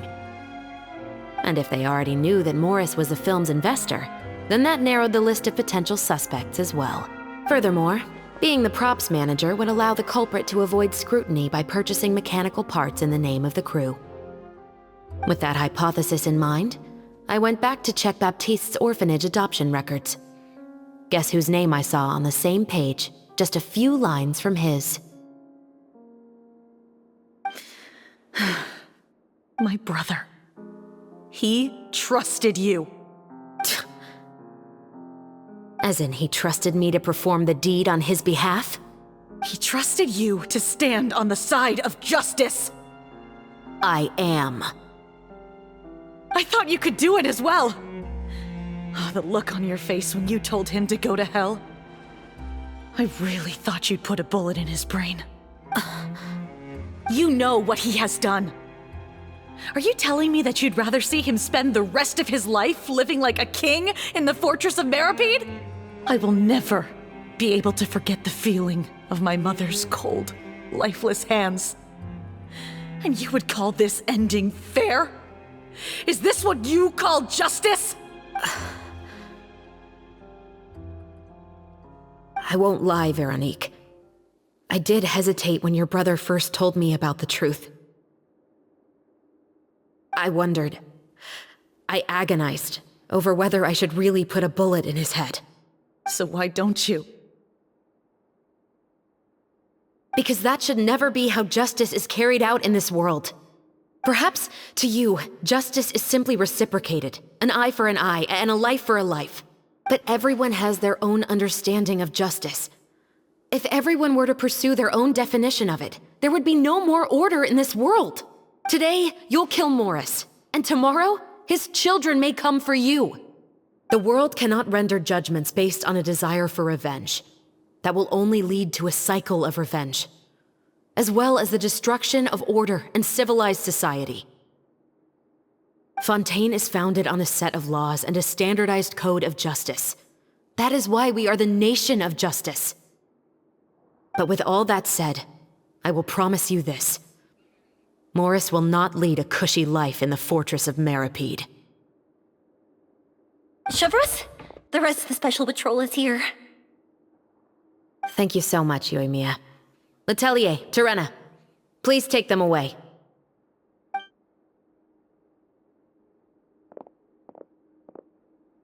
I still can't agree with your reasoning.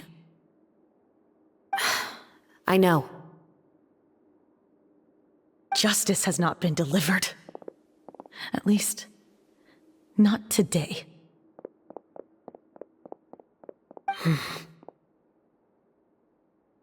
Chevreuse. Let's go. We should give an explanation to the crew. Thank you for your concern. I'm fine. I'm just thinking about the things in life that have driven people to take justice into their own hands.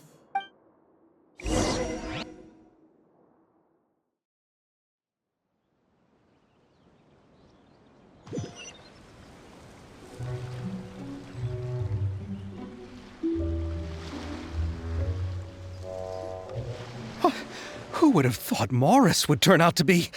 I'm at a loss of words. How could he have done something like this? I'm just glad that you're all safe and sound. Who knew that such a labyrinth of cases would be behind this story? Well, what should we do now? We have a finished film, of course, but should we still go ahead with the premiere? What do you mean? Shouldn't you be even more motivated to spread the word now that you've learned the truth? Chiori is right. I'd also like more people to see this story for themselves. But the real ending of the story seems to have deviated somewhat from the one in the script. Is that still acceptable to you, Miss Chevreuse? The call is yours. We still have time to reshoot an ending if that's what you'd like. No, it's fine as is. I like what we have for the catharsis. Romanticism is what gives works of art their appeal. Fiction is able to explore means of restitution that couldn't, just like the real world. The world of stories also has its own set of rules and justice. These different possibilities are what initially drew me to reading in the first place. Sounds good to me. I support your decision. What about Veronique? Will she be okay? She will soon face her judgment alongside her brother and Morris. If I had to guess, they'll probably all be sent to the fortress of Meripede. I'll make sure to give Wriothesley a heads up about it. Oh, you mean that kind of heads up? Exactly. Ahem. All right, then the matter's settled. Now that everything's been taken care of, there's no reason for us to keep looking all gloomy and grumpy. Let's get back to the feast and enjoy each other's company. We'll be starting the post-production process tomorrow. You should join us, Chevreuse. You missed the first few hours of the party, didn't you?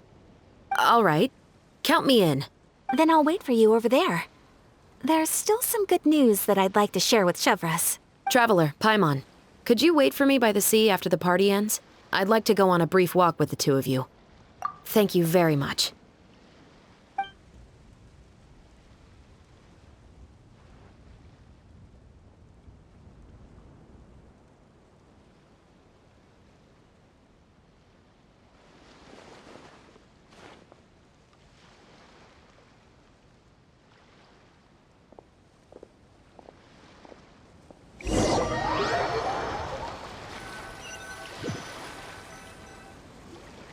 Sorry for the wait.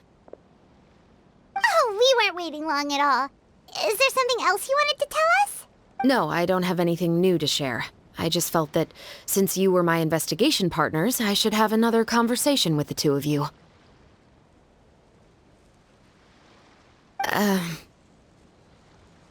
Traveler, how would you have responded to Baptiste's request if you were in my shoes?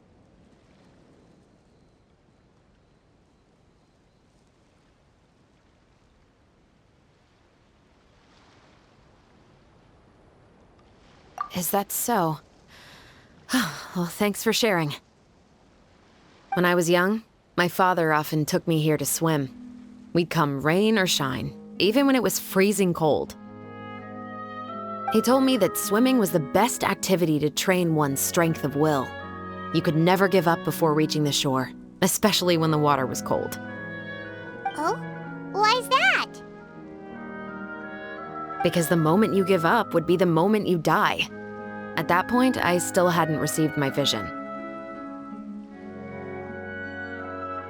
One winter, the chilly wind felt almost like knives on my skin, and the seawater was so frigid that it numbed my toes the moment I stepped in.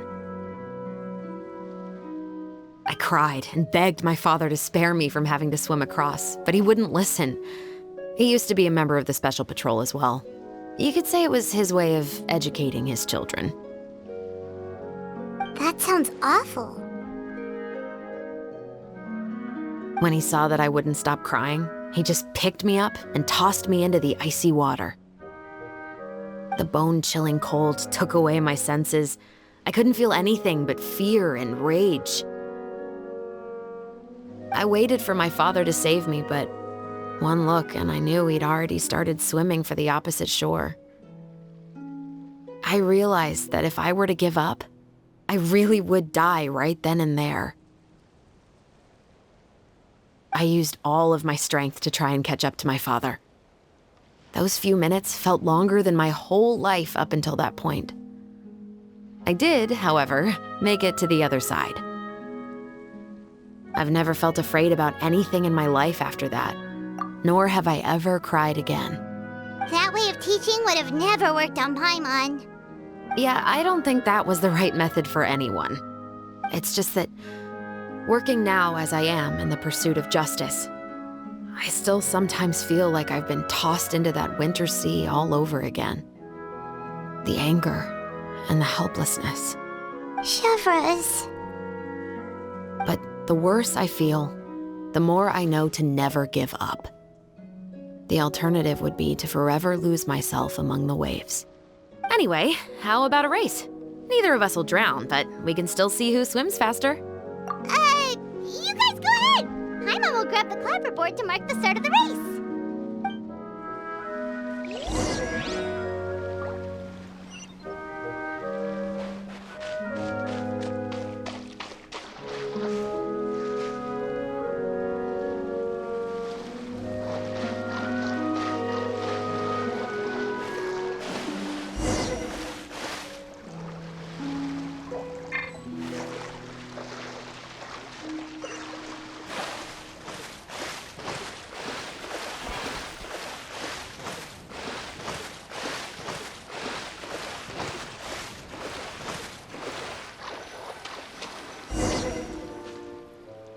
Whoa, that felt good. You were so fast in the water, Chevreuse. You were swimming even faster than Paimon can fly. So, about the special patrol, did you join because of your dad? Partly, but I'd say I was more inspired by the heroes I read about in stories growing up. Oh, so it's due to your love of stories. Of course, it was only after I joined the special patrol that I learned that truth is often stranger than fiction. Come on, let's walk a bit more.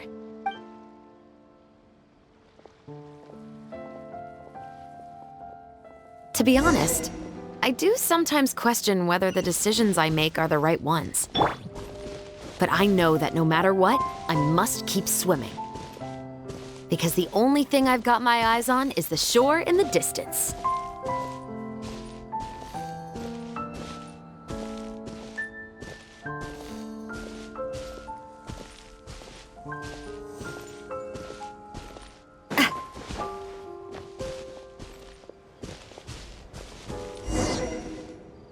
Thank you for coming on this walk with me. I feel a lot better after getting all that off my chest. Huh. We're nearly back at Baptiste's house. Huh. You're right. I didn't realize we were so close. He really did plant a lot of flowers. It's just like how he described it in the story. Huh?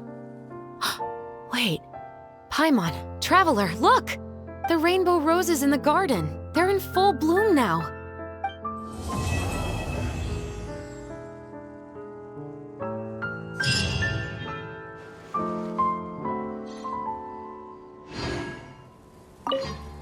Even though it's a bit late, I must thank you for investigating this case with me. Not on behalf of the Special Patrol this time. It's a personal expression of gratitude from yours truly. Oh, you want to hear more about my father? To be honest, I didn't spend that much time with him. He was always busy with the Special Patrol, so he would often return home really late at night. Some nights, he didn't come home at all. Once, he didn't come home for a long time, maybe a whole week or so.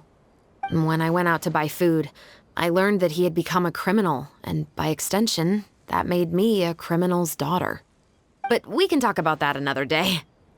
I actually have a lot of sympathy for Veronique and Baptiste. I can understand the hatred they feel for their father, but that doesn't mean I'll allow them to walk the path of evil, even if it might lead to another sense of justice. Films are different from the real world. They're a form of art and represent the wishes in people's hearts. I adore the two Musketeers, and I'm very happy to have had the opportunity to act the role as one. I can't wait to catch the film when it premieres in the Opera House. I'm looking forward to seeing the audience's reaction to the climactic ending. Thank you for looking out for me. I'll see you at the award ceremony.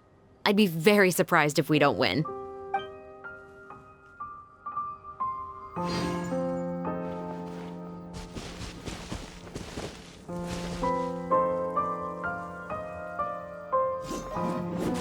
Yeah!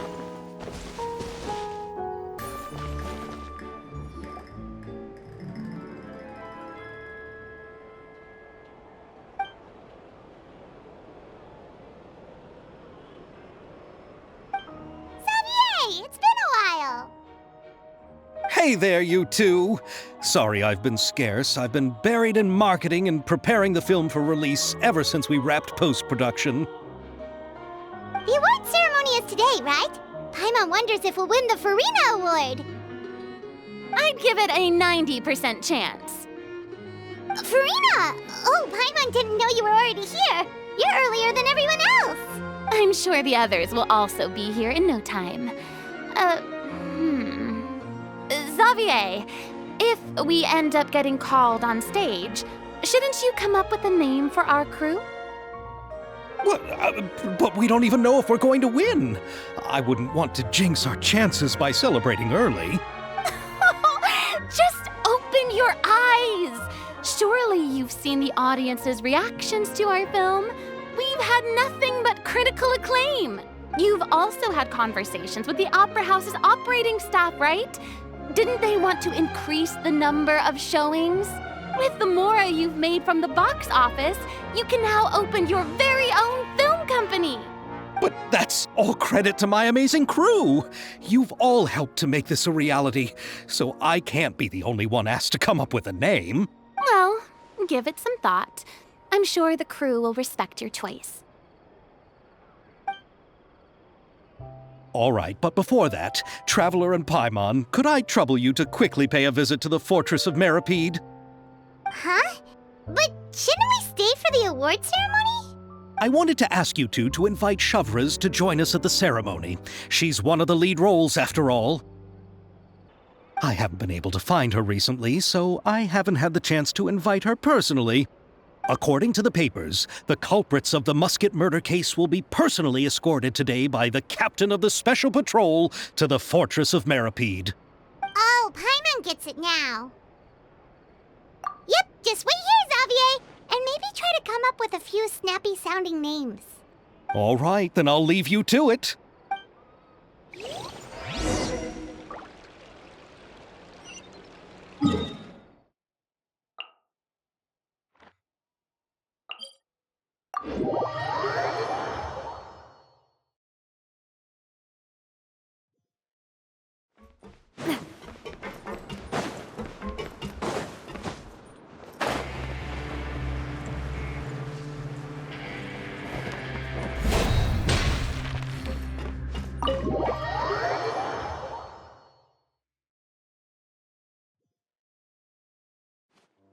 This is as far as I'll be taking them.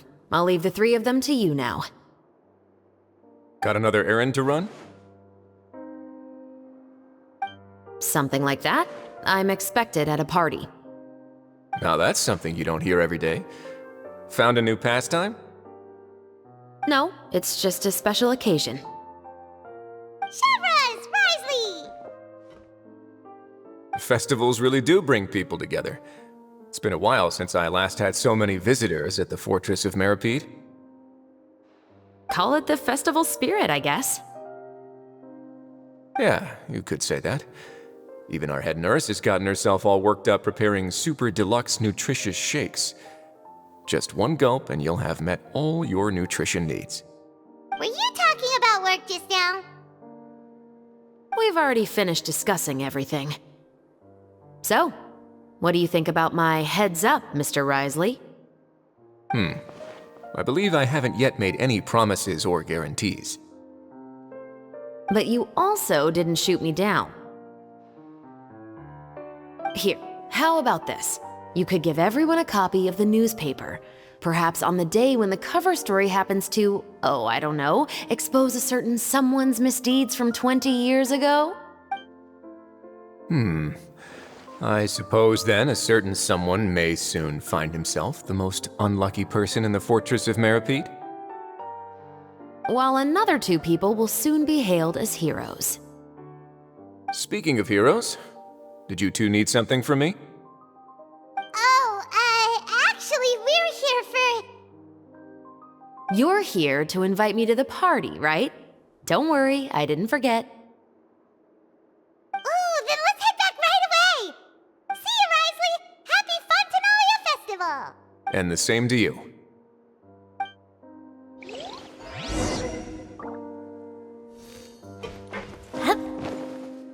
Please, go and enjoy the festival.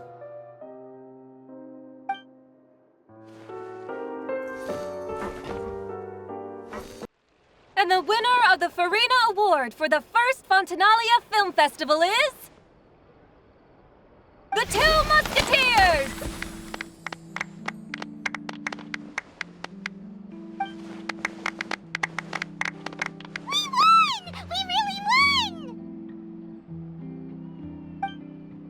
Congratulations, Mr. Xavier. We won? I can't believe it! I really can't thank all of you enough! See? My takes on Fontaine's entertainment industry have never been wrong. Now, please welcome to the stage the producer of the 2 Musketeers, Mr. Xavier!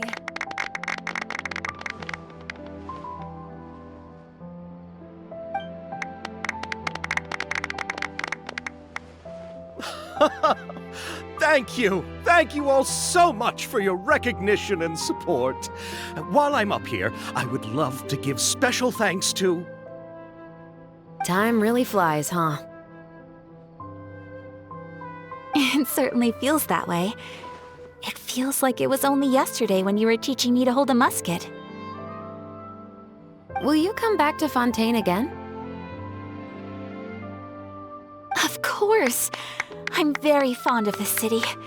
There are so many novel and interesting things that it's been hard to keep track of them all. But how about you? Would you be interested in visiting Inazuma? I can't say the thought has crossed my mind before, but I'd be willing to consider it now. I will be eagerly awaiting your visit. It would be wonderful if you could visit my home and enjoy a taste of our tea and desserts. Yeah, let's keep in touch. Did you accomplish all you came here for? Yes. And you should visit Inazuma again sometime. How has Ogura and her business been? To my knowledge, she's doing quite well. Tell her I said hi. I certainly will. I heard the thunderstorm has stopped. Yes, and the war has also been brought to an end. Peace and prosperity has returned to the islands. I quite like the sound of that. Perfect for hanging textiles out to dry. I'd like to offer my thanks again to the entire cast and crew. Without you, I would have never completed this film, much less had the opportunity to be standing on this stage. With the support of my entire crew, I would like to officially announce our film company, Musketeer Pictures! Woohoo! That has a really nice ring to it.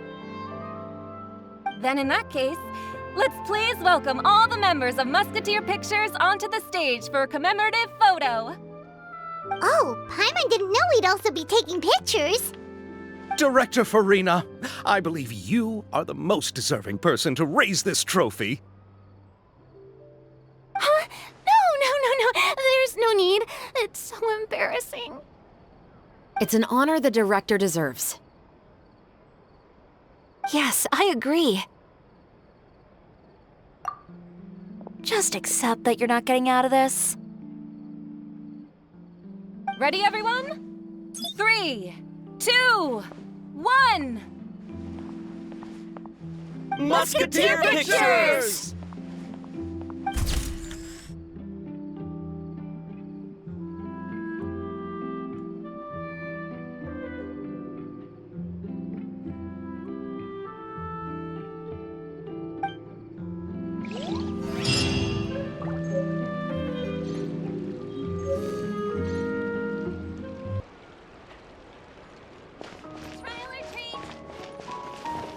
Miss Yoimiya, we haven't had the chance to talk, but please accept my thanks for everything you've done over the past few days.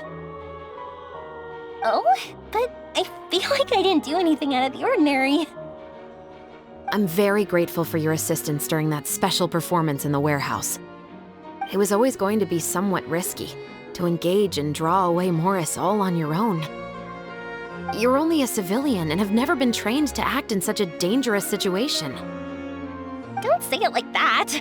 As the director's assistant, it was my duty to help out the crew however I could. It was an honor to help you solve the case. I have to admit, though, my heart was thumping super hard the entire time I was laying on the ground.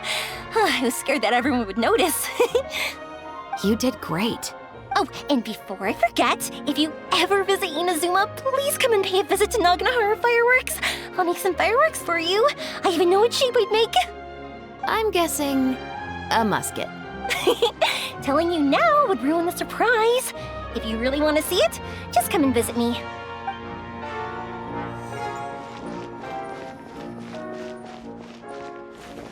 Lady Furina, please allow me to take just one more photo of you. I would also love to get your autograph, just as a memento of our time together on the crew. Hey, I've had enough of the camera flashes from when we were all up on stage. But, Lady Furina, you are the best director I've ever met! The most photogenic maiden in all of Fontaine! This kind of lively and celebratory setting is exactly where you shine. I believe all photographers would agree. Come, the brightest star of our land! Show us your light! The camera is waiting to sing praises of your beauty!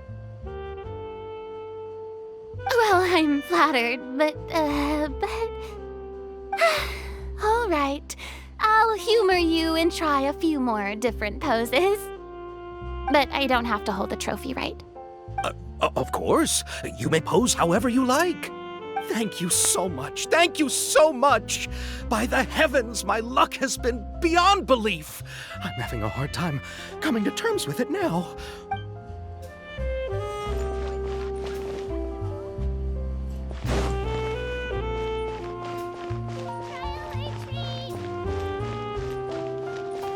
Cha!